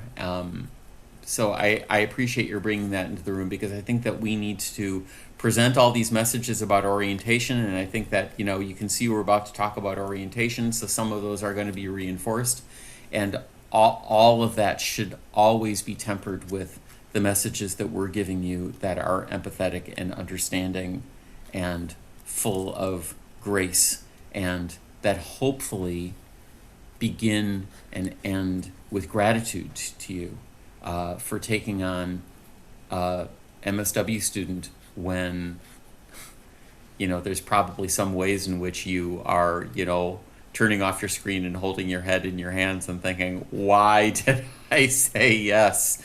And again, I hope that the evolving answer to that question is going to leave you at the end of the year being really sure about why you said yes. But yes, please let me just affirm all of that. And if anybody else wants to dig in, and again, I think the comment in the chat about how we are all experiencing parallel process with our students also really speaks to that, because we're all dealing with a lot.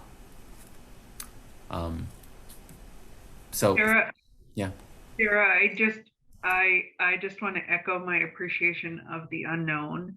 An interesting element that came up for us yesterday was that we are to enforce that our students are not allowed to eat in person when we have them in class. And so because of our masking policy, students are allowed to come to class, right? We're able to be in class with them, but the School of Social Work has decided that we will not allow students to eat during class. And we are struggling, one, with how is that information going to be disseminated? How is it going to be controlled or patrolled? What are our responsibilities in that? And how does it affect a class that is taught from 11:45 to 1:30? When a student has had a class from 8 in the morning until 11:30, has a 15-minute break, and then comes into our class. And after our class has another 15-minute break. There's so many nuances to how will this year go with new rules that come in very last minute and seriously affect how the process moves. Thank you, Heidi, for the, yeah. And they tell us to be flexible. I mean, I don't know if you remember the beginning of the year last year when essentially a week before class started, we had all of these risk level approval processes laid on us by the university. Those of you who work for bureaucracies can probably empathize with like all of the complexity of this. So we will do this together. Any other comments that anybody wants to bring into the space before I move us forward? I'm very committed to our finishing at noon because you have other things to do, including eating lunch and taking care of yourselves. So I'd like to move forward, but I also want to make some space.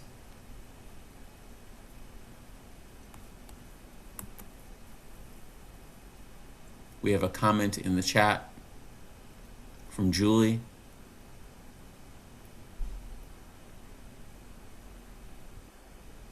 Yeah. I'm not going to read it out loud because all of you can see the chat, and it's like, I'm trying to, what was a normal year? I often think about like the last year that I experienced that actually like I didn't go, wow, this year went fast, was 1963. 1963 felt like it was a year long, and every year of my life since then has felt like it was shorter and shorter. And I think that that extends to the notion of like what normal is. We are as we show up in every moment. So thank you for the perspective here. And again, we are inevitably and inexorably moving into a future that looks very different from the past. And I don't know about you, but I know that I am different than I was a year and a half ago. And there are some ways in which I am worse than I was a year and a half ago. And there are also ways in which, thankfully, I think I'm better. And I'm going to try and, together with you, because I expect that that's the case for all of us, lean into the better. And on that note, let's talk about how you welcome your students into their field placements, and hopefully we'll have a chance to discuss this, but we have a lot to discuss, and we've got an hour and 8 minutes left to do so. So some of this is going to be reinforced by some of what we've already talked about here. So, what are some of the purposes and goals of an orientation? I think that some of this is probably self-explanatory, but again, their students are coming in and they are really anxious to develop some relationships.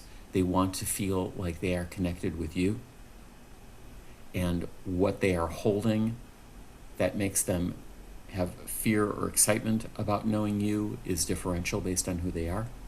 And they want to feel like they are a part of the team. They want to feel like they're a part of the agency. And that's challenging for them, especially because most of them are only going to be there a couple days a week.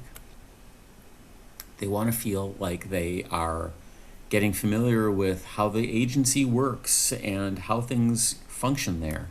They want to feel like they're beginning to get an understanding about what their role is. They're beginning to get an understanding about the organizational chart is. They're beginning to get an understanding about who the clients or the constituents, if who are the end users of the work that you're doing. And they're trying to get a picture of like How friendly is this place to someone like me? What else? Feel free to use the chat to, add to what some of the purposes and goals are. But I think a lot of this, or, getting some idea about like, what is this place and what the heck am I doing here? And who are the key people who are going to be in my life and how are they going to help me is really important. And again, the tone, and again, tone is explicit and tone is implicit is really important, and some of it, hopefully you've already started, but if you haven't, it's not too late. Do they, and again, there's a list of things here that is probably not exhaustive and also is over exhaustive. But if you're at an agency where your student is going to need to have a phone, do they have a phone? If they're, is there a place for them to work? And I know that for a lot of agencies, the calculus about can we have a student this year or not does not come down to anybody's passion to have a student, but is like, is there a physical, do we have space? And so, some creativity and some flexibility around space, but them having a place where like they can do their work is really important. Is there some infrastructure for remote practice? And I think this affects both things like phones and desks and computers and stuff like that. The nature of work, our work, all work, is in the process of changing right now. And I'm guessing that you're going to have some conversations that should happen in orientation around how much of my internship work needs to happen in the office and how much of my internship work can happen at home. We're having this conversation at the university. Obviously, I'm sitting at home right now because I used to have a piano in my office, but it wasn't a big upright piano in my office. And I don't have a wine rack in my office. I'm very happy to report to you. But we are recalculating what it means to do work and where we do work and when work begins and when work ends. And I think that those conversations are also part of orientation that weren't part of orientation prior to March of 2020, because I think that there was a pretty clear expectation that it's like, when you're at your internship, you're at your internship. Do they need supplies? How are you going to prep agency staff? I know that for many of us, it's like the real test of whether or not an agency is prepared to take a student is the first day of the internship when the student walks in the office and says, "Hi, I'm here." Does anybody know who the heck they are or what the heck they're doing there? So even support staff and sending an email to everybody and saying, "Hey, we have this amazing intern starting next week. If you see them in the hall, please socially distantly greet them and use your smize, because, how do we convey warmth when half of our faces are invisible?" And then scheduling some time in your calendar ahead of time to make sure that during these critical first few weeks, that when they've got a million questions, that they're going to have a little bit of your time to answer some of those questions. And yes, I make that admonition, hearing you loud and clear, all of you saying, everything is uncertain and I don't know what my schedule looks like. So again, we temper all of these messages with understanding and with grace, and we will make sure that your students hear those messages too. And again, other ideas, please share in the chat. And if any of you have things that you have done, including things that you did that were new last year, our first year of beginning a school year in complexity, that you did by way of orientation with your students, that you look back and said, wow, that was a good idea, or this is a hot pro tip that I've got to share with my comrades, please share them.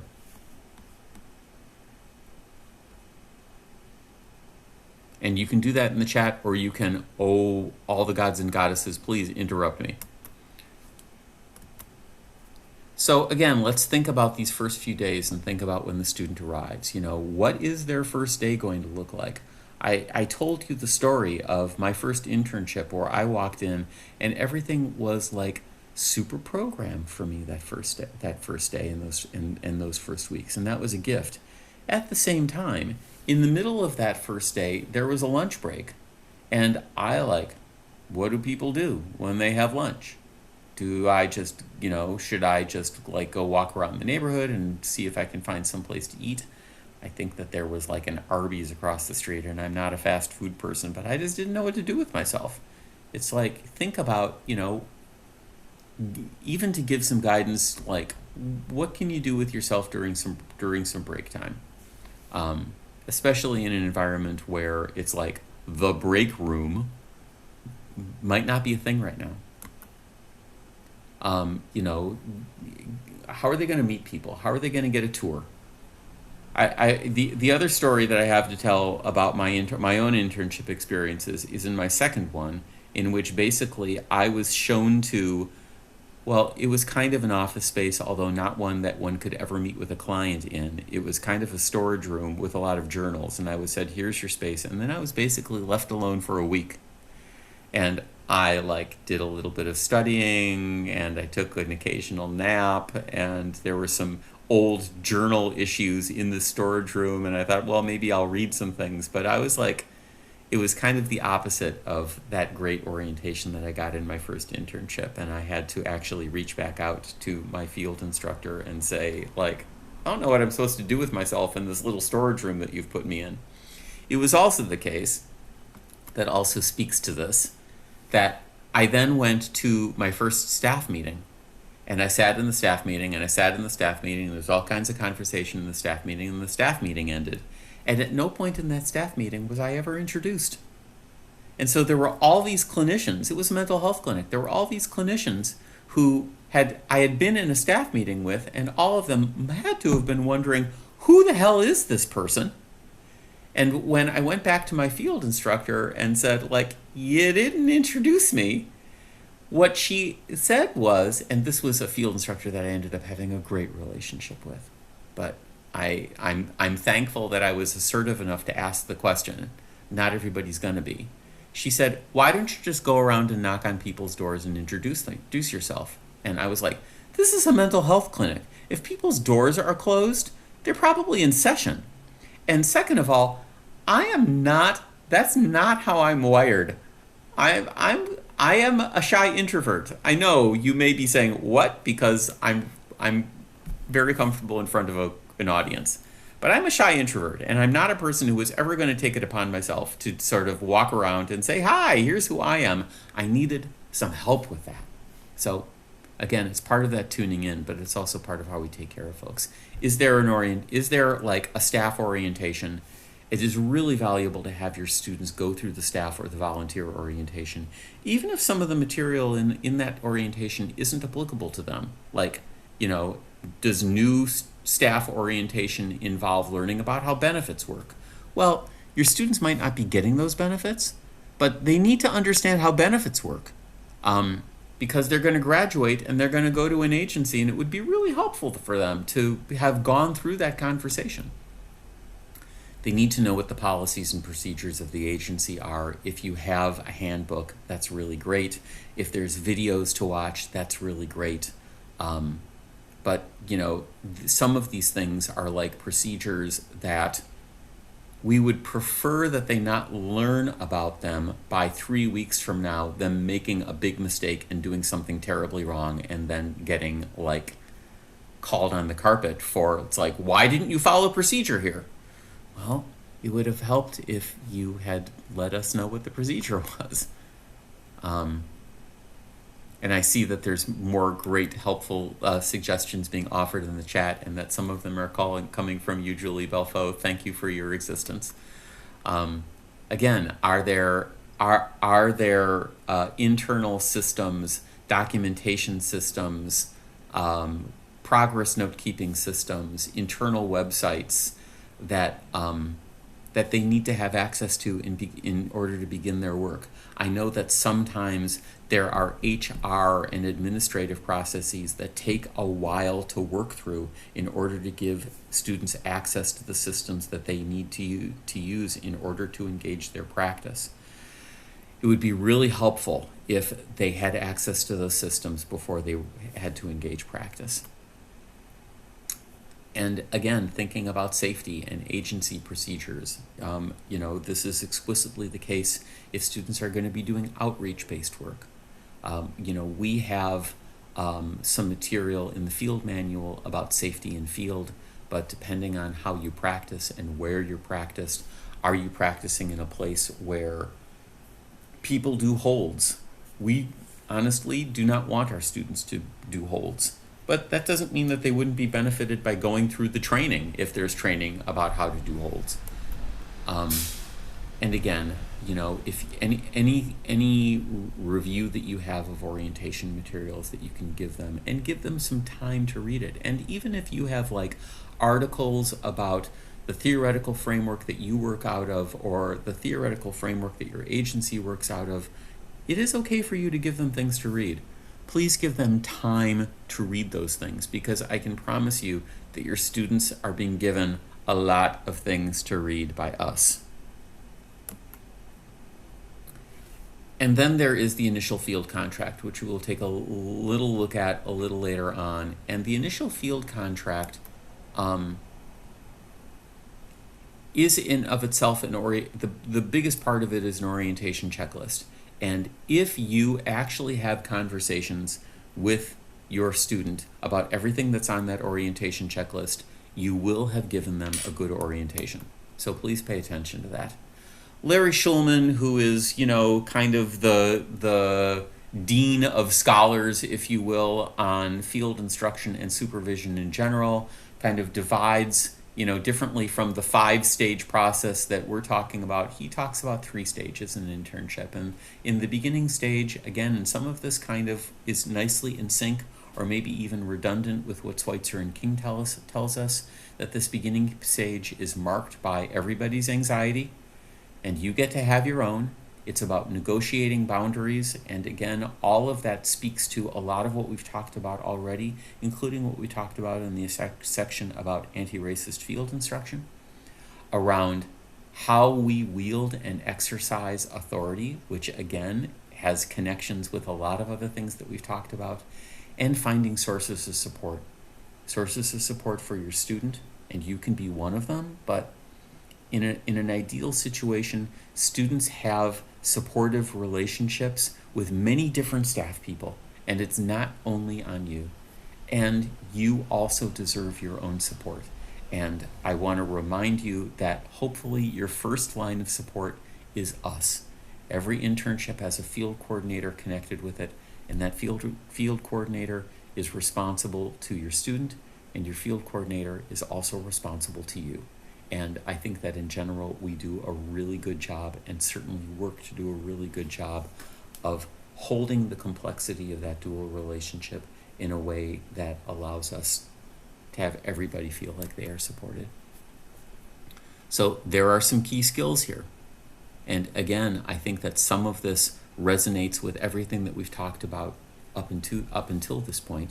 Empathy for me is one of the key terms that I want to return us to over and over and over again, in a moment in the culture in which empathy is often very wanting.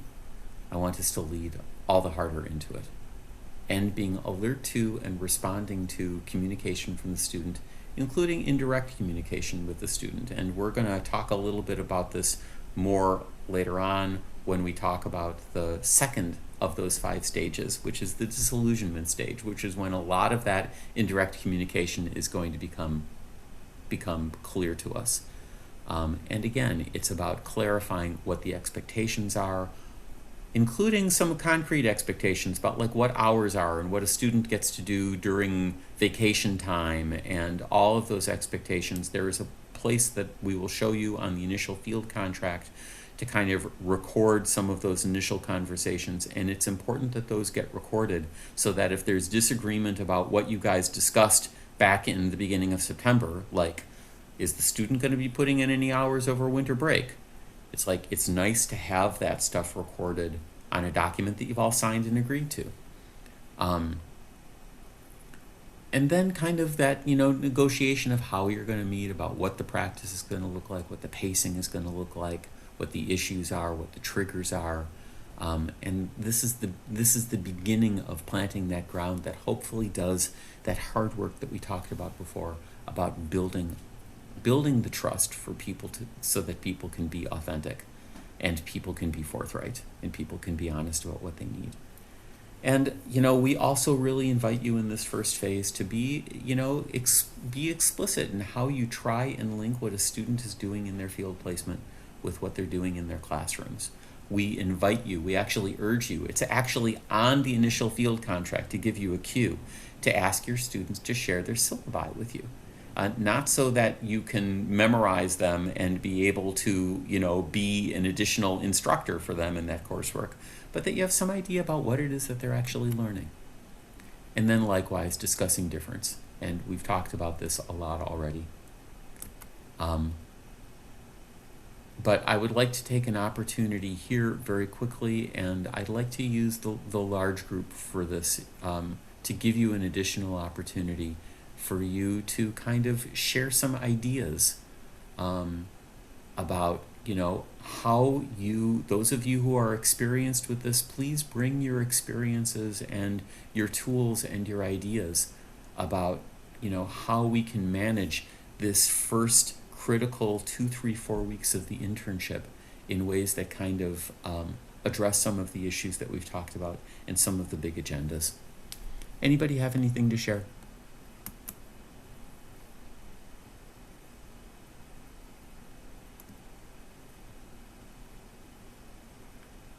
Again, Julie shares an exercise that she has used. I love the notion of a scavenger hunt. It's also really helpful because, like people have said, during those first few weeks, you're going to get called out to do your professional role. And sometimes it really isn't appropriate off the bat to have that intern following you.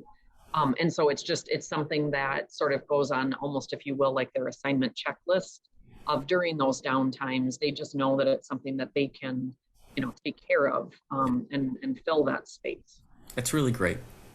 And, also there's things that they need time for. It's right. By the time they've reached 100 hours, they need to write a learning contract. As far as I'm concerned, it is legitimate for them to use some time that they're at their internship to work on their learning contract. That counts as in terms of their hours. There's also other folks for them to meet with and meet. Are there clinical directors that they should meet? Should they meet the support staff? Should they meet the executive director? Should they meet the principal? Should they have some time with, the lead physician on the unit? So arranging some of those other conversations and giving them some things to read so that, if you do need to run off and do something that they can't follow you to do, that they don't feel like they're twiddling their thumbs.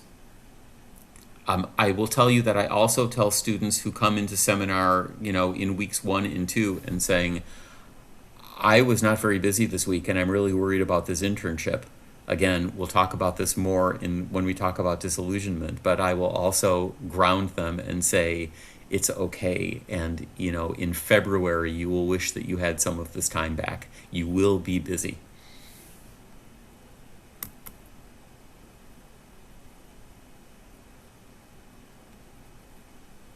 I also really appreciate the comment in the chat from you, Catherine, about, helping them think not only about what their role is going to be at the agency, because, it's easy for us to look at an internship as like, I'm going to train somebody about how to be a social worker at this agency, because we do love to hire interns.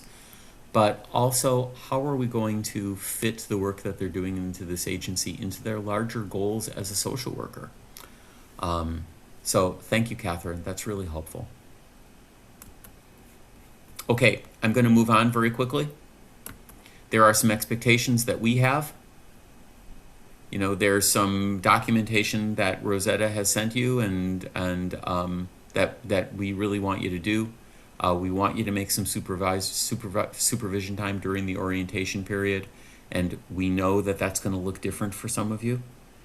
We talk a lot about the need for formal supervision for having like an hour a week, and that it's really helpful for it to be the same hour on the same day every week. And we also extend to you the same grace and flexibility that we ask you to extend us, and in every setting, it's not going to look the same. Your student is going to bring to you the learning style inventory and ask you to do it with them and then have a conversation about them. Please do that. Students cannot complete that initial field contract without some conversation with you. There's that whole checklist. And when we ask them to check those off, we're assuming that you and your student had a conversation about those things. And then they're going to need some consultation with you as they develop their learning contract. And again, as we talked about earlier, pacing and an understanding of how a student learns best, which does not mean that you only have to give them learning opportunities that speak to how they learn best, because the world doesn't work that way, and sometimes you need to challenge them to try learning things in the ways that aren't most comfortable for them. If you have a student who really loves to learn by doing lots and lots and lots and lots and lots of observation, and all they want to do is observe things, at some point you're going to have to make your student try something. And if your student wants to, walks in day one and says, don't give me things to read, just give me a bunch of clients and let me get my feet wet right now, you might have to hold them back. So let's think about expectations. Your expectations, your colleagues' expectations, our expectations. I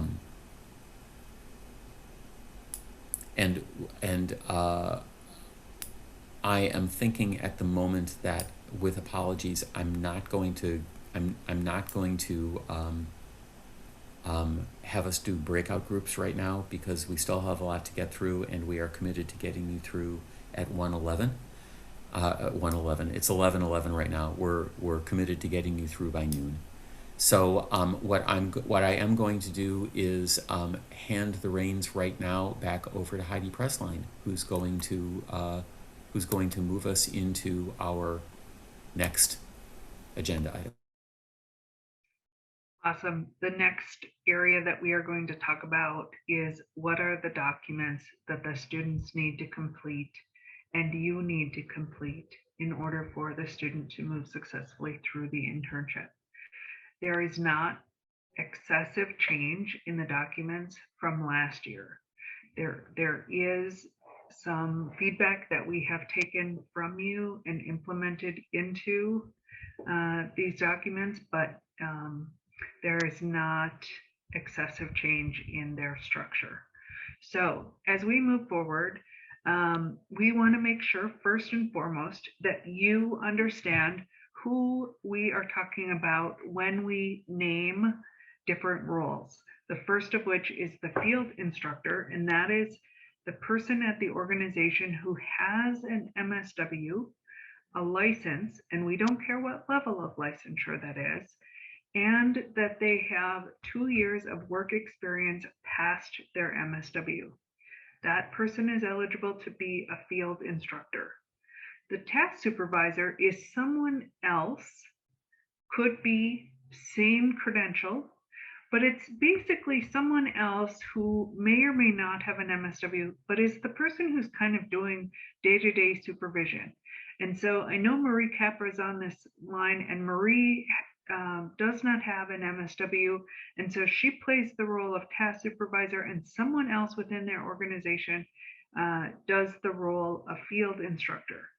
And so that happens for lots of people and lots of organizations. They end up with 2 people rather than just a field instructor who does it all. The field liaison are people like MJ and I who are at the school. We also sometimes get called the field coordinator or the field faculty, but it is the person who's going to work with you and your student. Let's go to the next slide. So there's a few basics. Some of the things that we often talk about and have talked about is in the school year, how many hours are our students going to put in? That is really a broad element.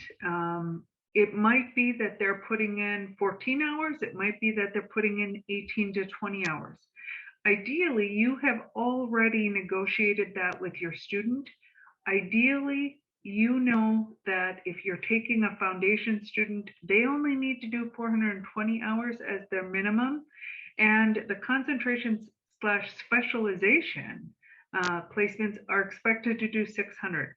If a student has to do 600 hours, doing 14 hours a week is going to take them a very long time in order to reach it. And so in the early part of the internship, you want to do some projection with the student to think about how is it that they are going to get all of their hours and what does that look like? And MJ alluded earlier to the initial field contract, and we're going to show you, but being able to indicate when you expect your student to be there should be something that you talk about early and in orientation. Are they going to do 16 hours, 18 hours, 20 hours? Are they going to show up for meetings? Are they going to show up when the university is on holiday or break time? Are they going to spend spring break when the university has spring break or spring break when your school has spring break? What are they going to do? And all of those things impact how many hours a week a student has to get in order to meet their minimum number of hours.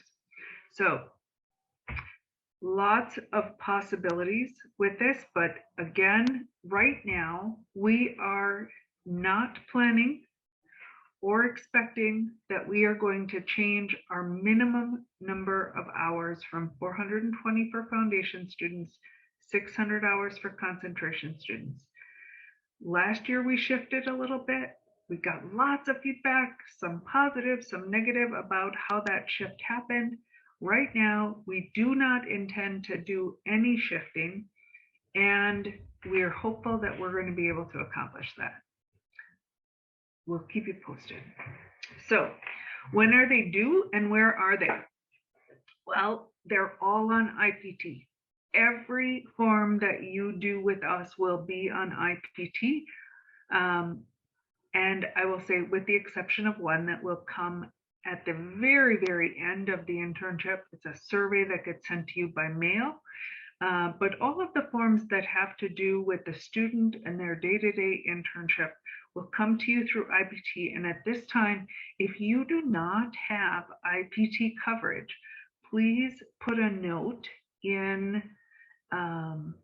the chat, and Rosetta will help to get that settled away for you. So if you have a task supervisor that's going to be working with your student, please communicate that to Rosetta.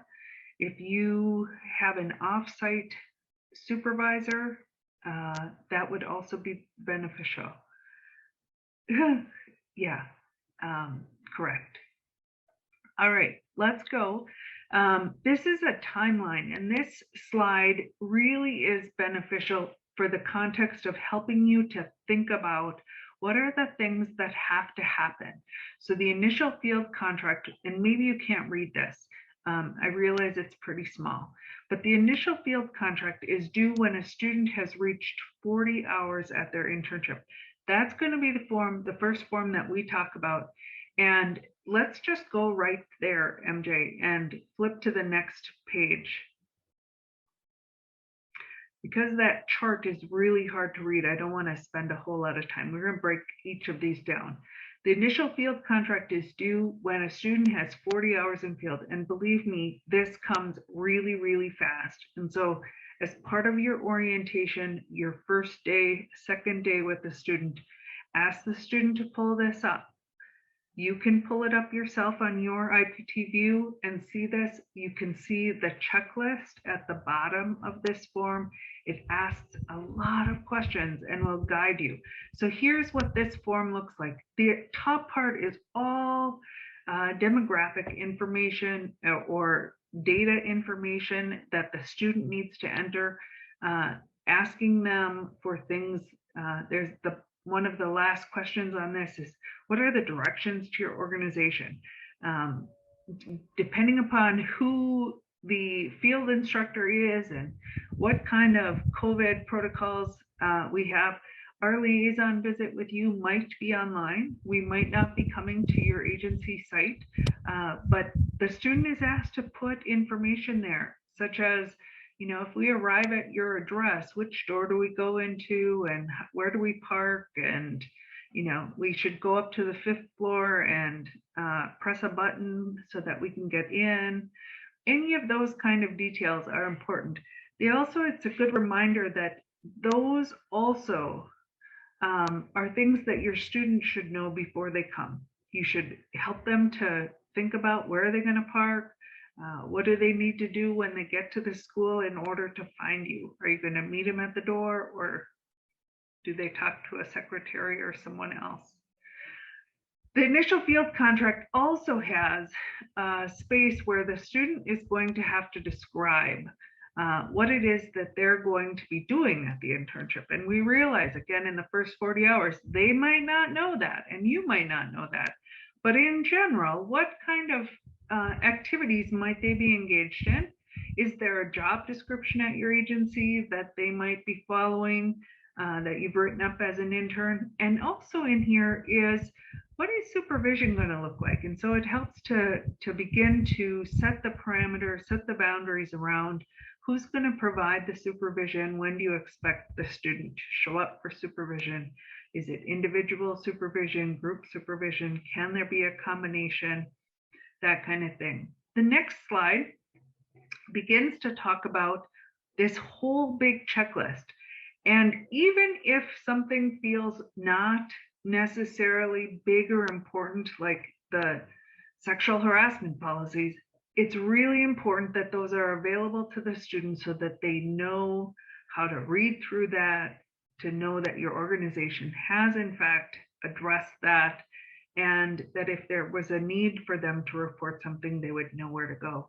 Some of my favorite elements on this page is really about how does a student want to receive feedback from you? And some variations to that are, some students are like, wow, the minute that you can kind of pull me aside and give me that feedback about something that I've done right or something that I've not done so well, I want you to do that. And other students might say, that's going to put me over the edge on being anxious. And I really want to, yes, MJ, it is a big deal. My example of it not is just sort of irony. But thinking about that a student might get disrupted or dysregulated by getting that informal feedback, and they might ask you, can we talk about this in your office with the door closed, and I'm more comfortable with if you'll hold on to that feedback for me. You might not agree with that. You might want and or need to interrupt and kind of address it right away. But that's an important thing. There's also some important things in there about how does a student learn best, and how would they like for you to provide them with some teaching or some didactic learning opportunities.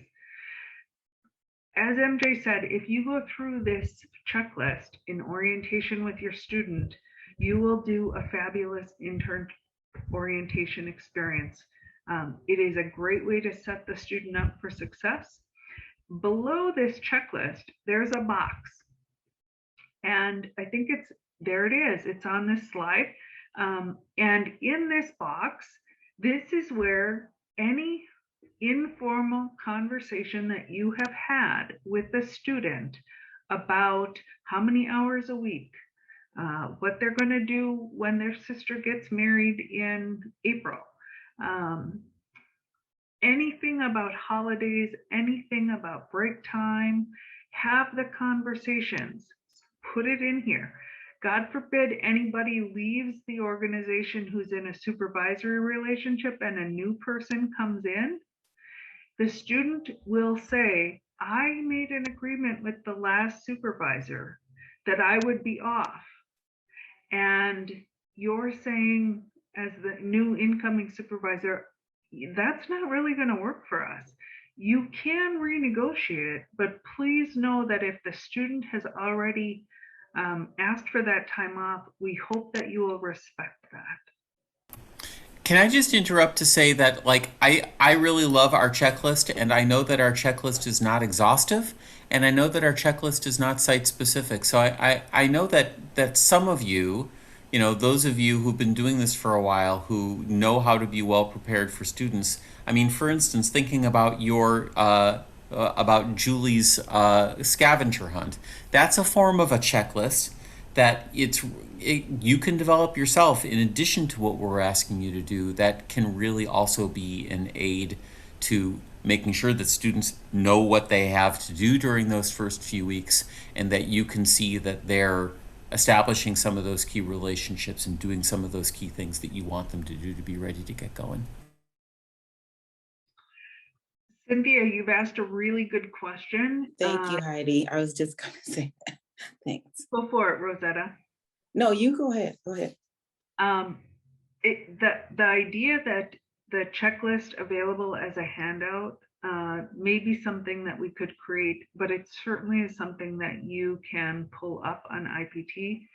Your students' forms are already available to you in IPT. And so if you click on the initial field contract, you will be able to, even if it's as simple as copy and paste what's there and create a document for yourself, you can have that available. Thank you for asking. All right, let's talk a little bit about the learning contract. The learning contract, it says that we launched a new form in 2018. If you were a student before 2018, you'll see that the learning contract's slightly different. It isn't new this year. This is not new information, new form, but there is a different version of the form. If you have a student who is 80-10 or in their specialization. So they would be 80-20 or 80-30, 80-30 being an advanced standing student. And really what we want you to think about, again, is the parallel between a student doing a treatment plan and a student doing their learning contract.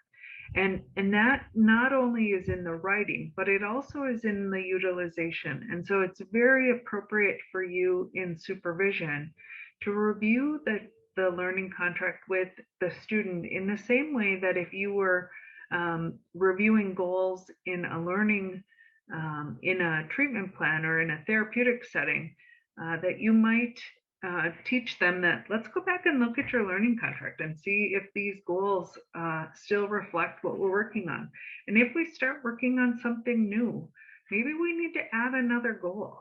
Maybe we need to think about that we've decided to have you work on this big project, and we want to make sure that you get some credit in experience on your learning goal for doing that. And so remember that is there.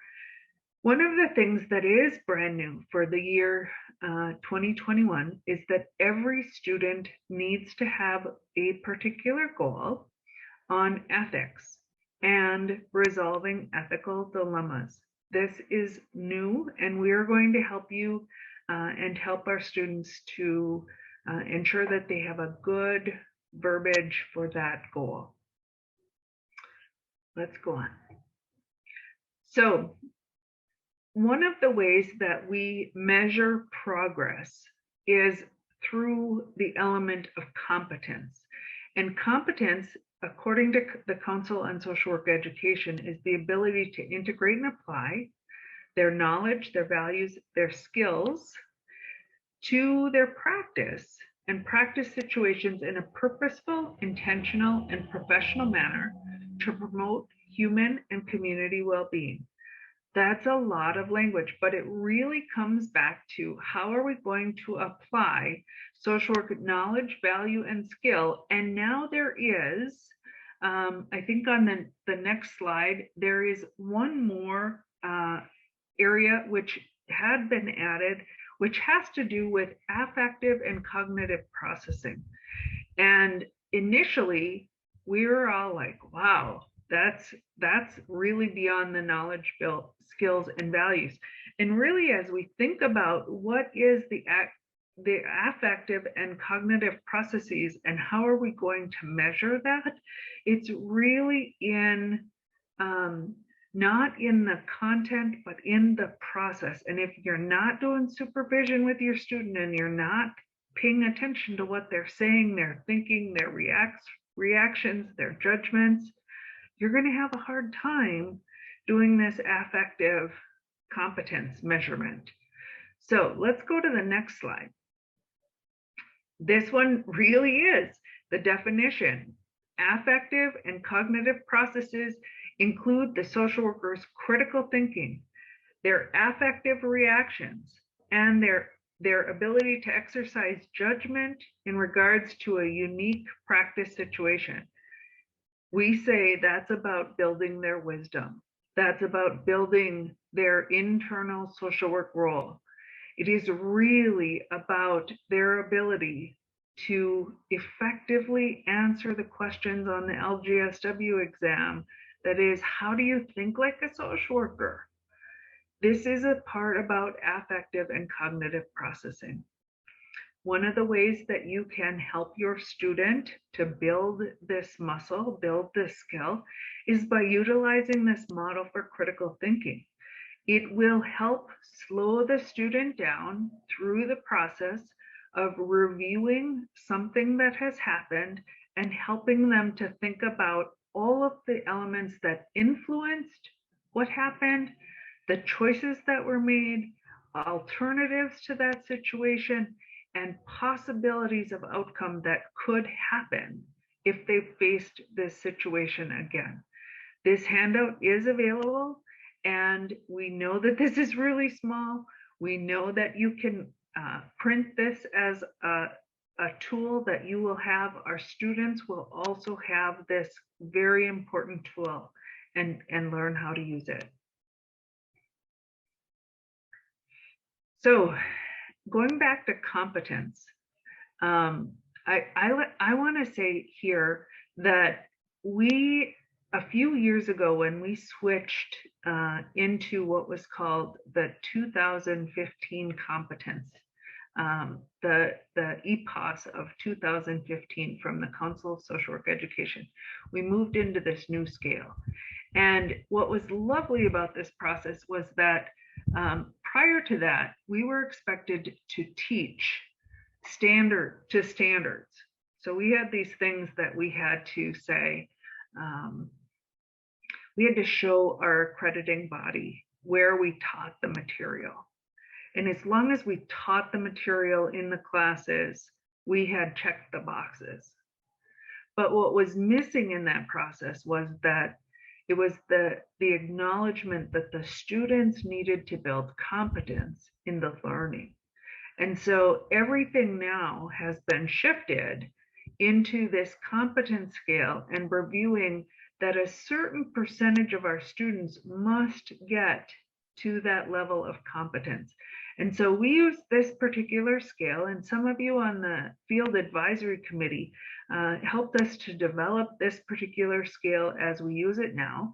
A 1 says they're not competent yet, right? They're not yet there.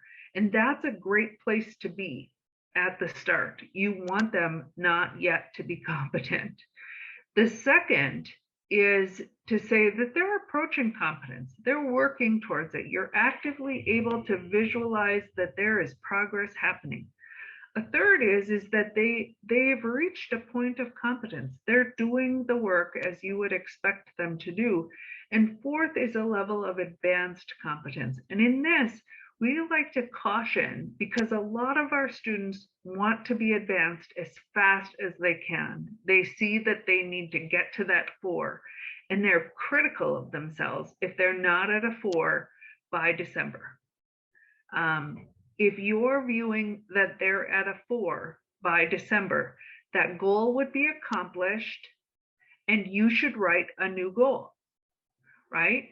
So in reality, if they're saying, have I reached full competence by December on doing diagnostic assessments, right? Like if they're writing a goal about doing diagnostic assessments and you give them a 4 on that, wow, they're ready to be employed.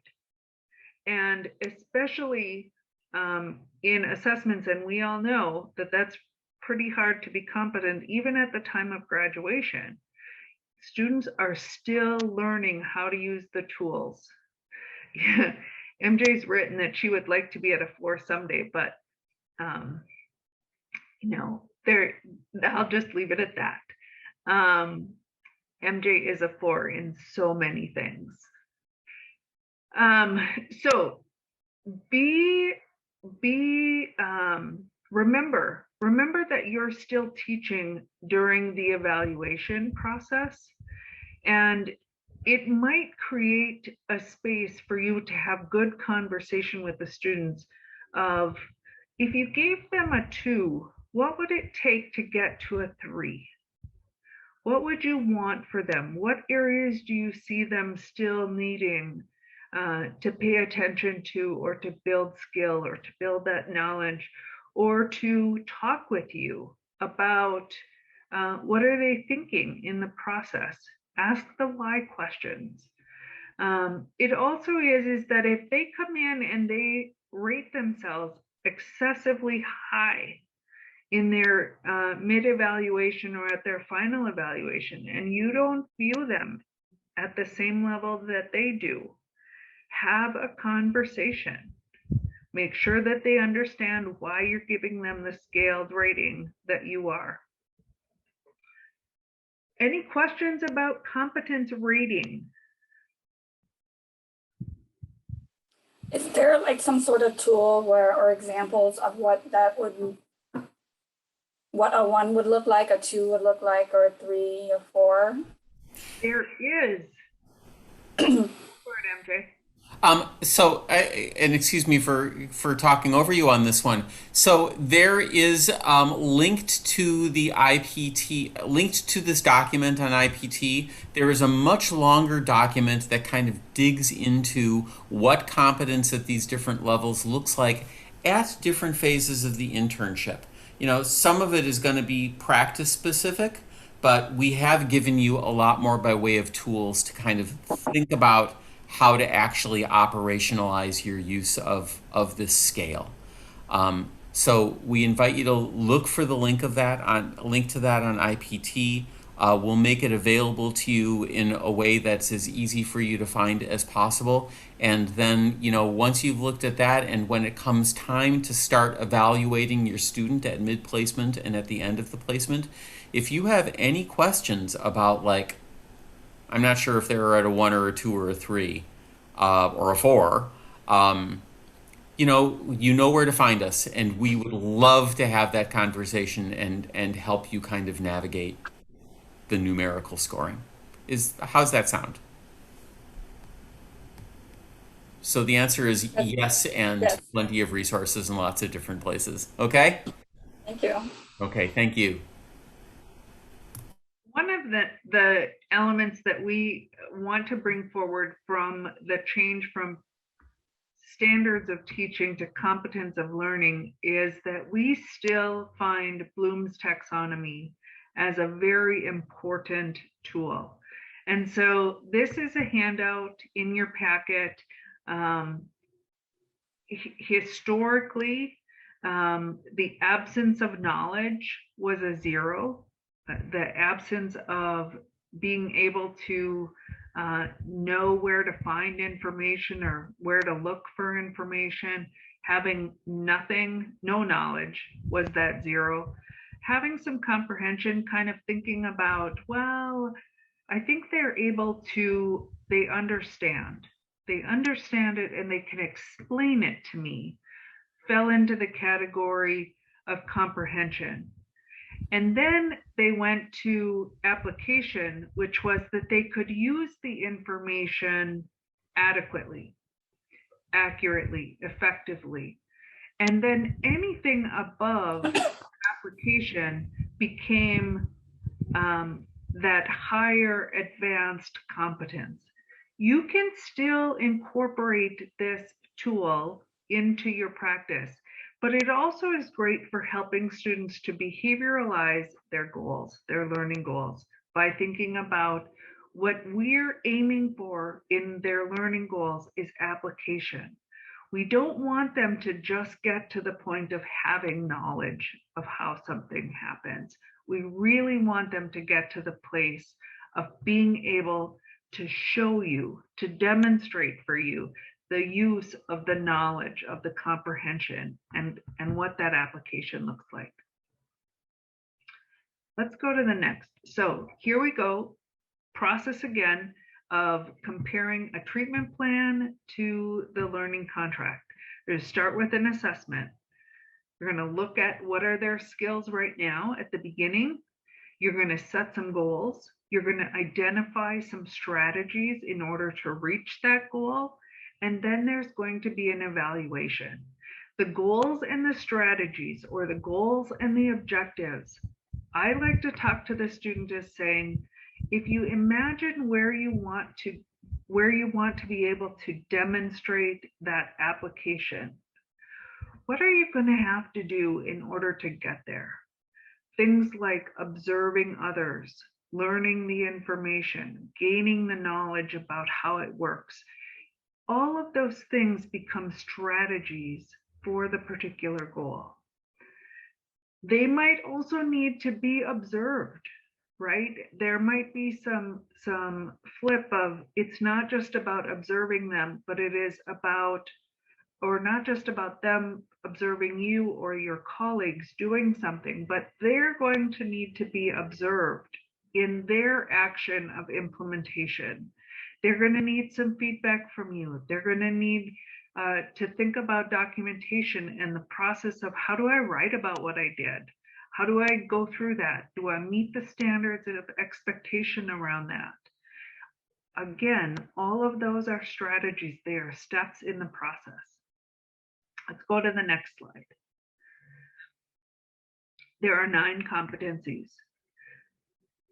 Thinking about what we are looking for, the Council for Social Work Education lists these 9 competencies universally in every placement that a student has as a social worker. In order to graduate, they need to be able to demonstrate competence in these 9 areas. I will say that as we think about these 9, some of them are easier than others. You know, we've got the ethics, we've got engaging in diversity and difference, we've got the goal number 3, which is really, or the competence number 3, which is really important and our students are really concerned about, has to do with environmental justice. That's the new language in that particular competence. It used to be just about advancing human rights, social economic justice. The Council for Social Work Education added in environmental justice. And when I ask my students in seminar, how does your organization address environmental justice? 90% plus say they haven't a clue. They don't know. They're not able to verbalize what that's going to look like. And so it's an area where we're asking you to pay attention to help them to define what is environmental justice and how does our organization look for it. Sometimes we've had students who do things as simple as like, we're going to implement a recycling program at our agency, or we're going to pay attention to what are the housing conditions? Where do the kids play? How do they have access to fresh water? Do the housing conditions include black mold? You know, those are pretty easy elements that for a foundation level student to pay attention to. But think about at a deeper level, what does environmental justice, and bring it up. It's critically important for our students and for all of us. The 4th competence has to do with engaging in practice-informed research and research-informed practice. This is a competence that gets a lot of students and a lot of field instructors saying, I don't know what that means. Right? So engaging in practice-informed research and research-informed practice. I like to say to my students, imagine yourself standing at a swimming pool. Your client's in the water. When you feel like you have the skills and the knowledge that we have given you in the classroom, put it in a little backpack, climb the diving board, and jump in. When you get there in the water, you're going to start using your tools. That will be about research-informed practice. But your client's inevitably going to ask you something that you don't know the answer to. And you're going to need to get out of the water and go and get some more information. You're going to need to say, hey, supervisor, hey, faculty person, what do I do in this situation? Because my practice is informing me that I've got some holes in my knowledge. I don't know how to do that. And so this is a competency area where it's just critically important that we think about that there is a continuous flow of information. We are continuously learning. We're continuously researching as social workers. I would love to have a course on how to Google, because I think as social workers, we Google all the time. That's where that comes in. Policy practice, and then really thinking about competencies 6, 7, 8, and 9 are about engagement, assessment, intervention, and evaluation. Now, if we scroll down, MJ, to the next slide, we're going to see that we are required by our Council on Social Work Education to ensure that we are documenting our students' outcomes on their competence. And we do that by taking that data and taking all of the identifiers off and doing an aggregate report to the Council on Social Work Education. It is really important that we have your work on that, but it's also important that the students have your feedback on this. This is a place where you get to put robust feedback to the student. It should not be new feedback, but it should be good feedback, feedback that you have been talking about with them up until this point. The competency, the rating is one part of the feedback process. For the student, it's not that big of a deal. They are still looking for, what are you writing down about me? Let's go to the next slide. So as we do this, our students have to include all 9 of those competencies on at least one of their written goals. And I'm going to say that, and then I'm going to say that we're going to talk about that in another place. I'll show you where that is. Their responsibility as a student is to come up with their goals. Your responsibility is to talk with them about what that is, to support them, to provide them ideas on how they might, what are other goals that students have done in this organization in the past.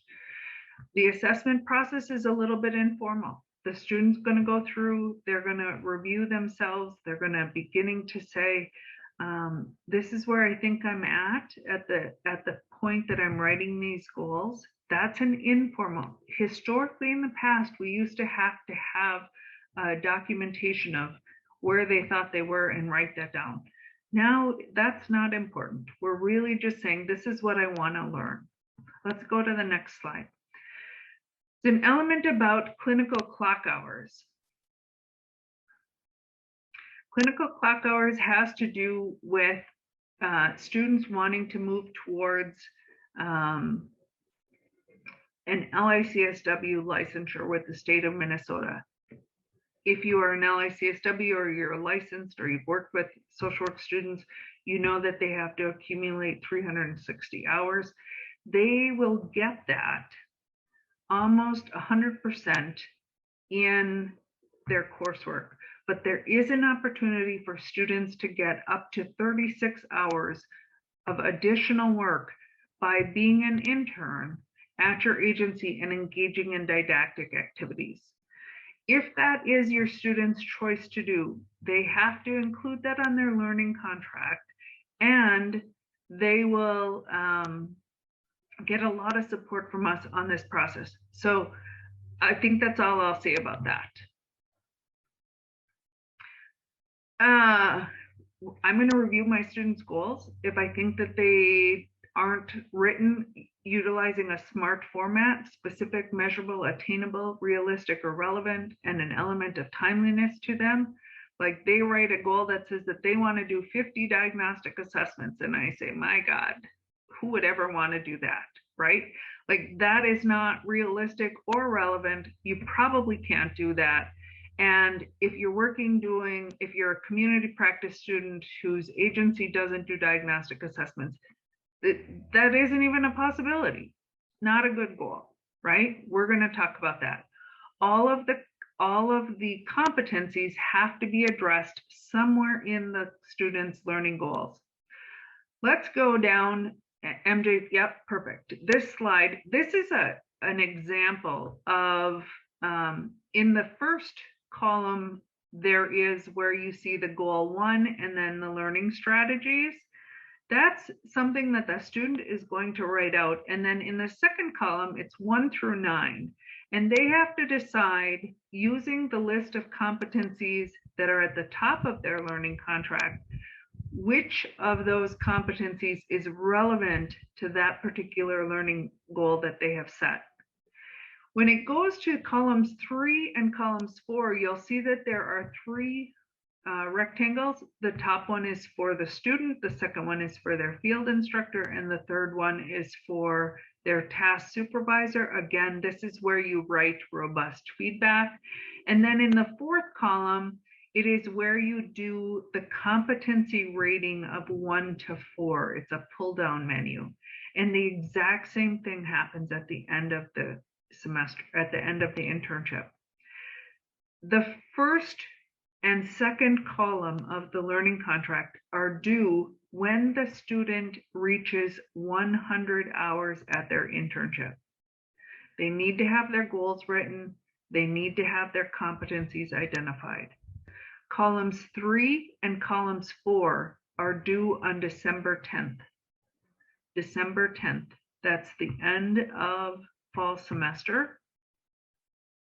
They have to do an evaluation by the end of fall semester. You do as well.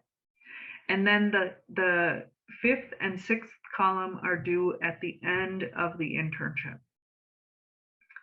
MJ, let's go down. I've covered some goals and learning strategies. This slide is an example of goal language with strategy information and identification of competencies. The students have lots of examples on how to do that. Your role in this process is to consult with them. You do not have to write these out for them. This is their job to do. But consult with them and then use this tool. Once it is signed and everybody's approved that these are the goals, use this tool in supervision. Look at it as an active document that you continually go back to. Is it working? Do you need to make changes on it? Let's go to, where are you and where am I? All right. I think I've covered this slide. The most important things in here, there's a checkbox.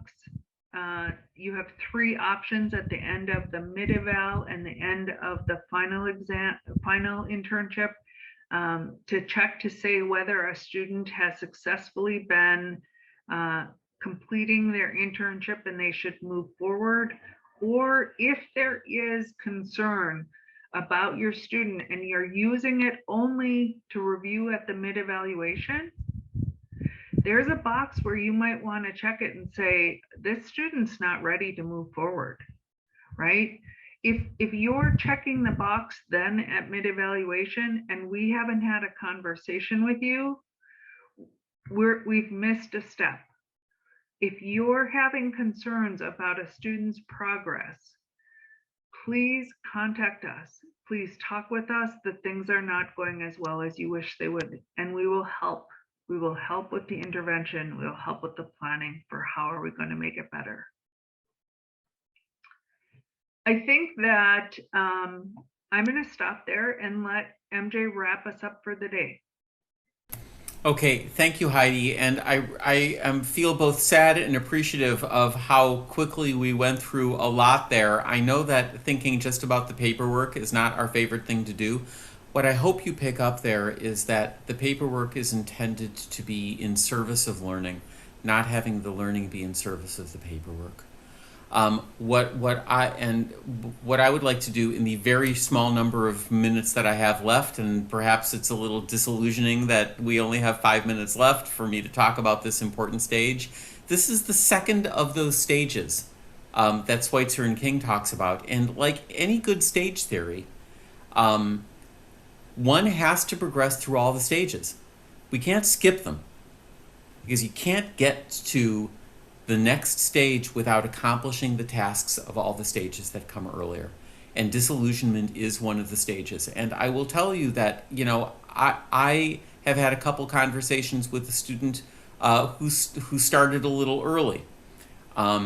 And already I've had 2 conversations with them in which they've said, I saw this thing happen in my agency, or I had this conversation with my field instructor, and I think that maybe I need to leave this placement because this isn't going to work out for me. And I want to listen to those concerns carefully. But one of the reasons we want to talk to you about disillusionment now is because we have the experience of often students sometime in the very beginning stages of the internship having experiences that don't necessarily align with what all their hopes and dreams were, either relationally or in terms of what they're doing or in terms of what their orientation looks like, and thinking like, well, I gotta leave. And every once in a while they have to leave because the issues are not surmountable.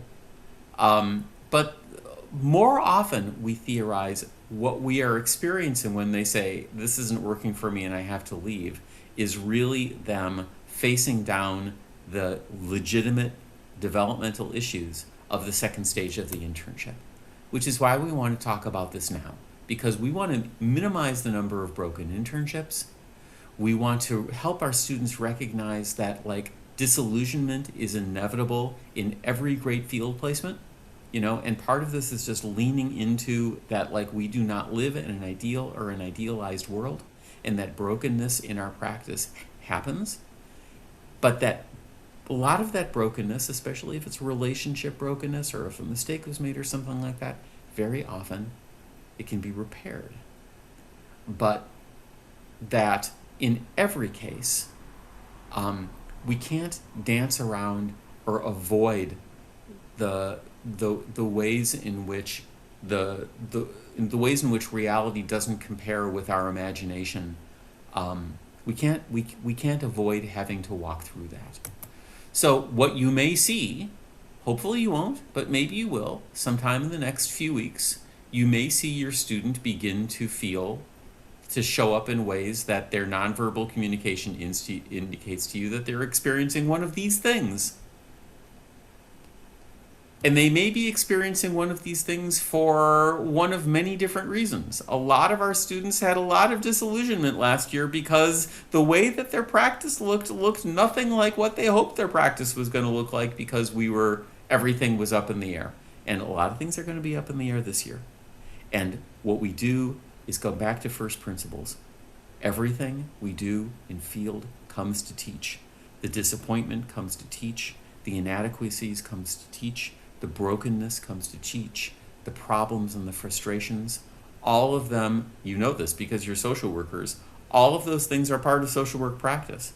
And the key is, whenever possible, and we don't always succeed in this, is helping a student figure out how those disappointments and those disillusionments do not mean that they need to leave, but that they're because they're seeing things clearly. And here's the point, that disillusionment is not a crisis, it is a problem for growth.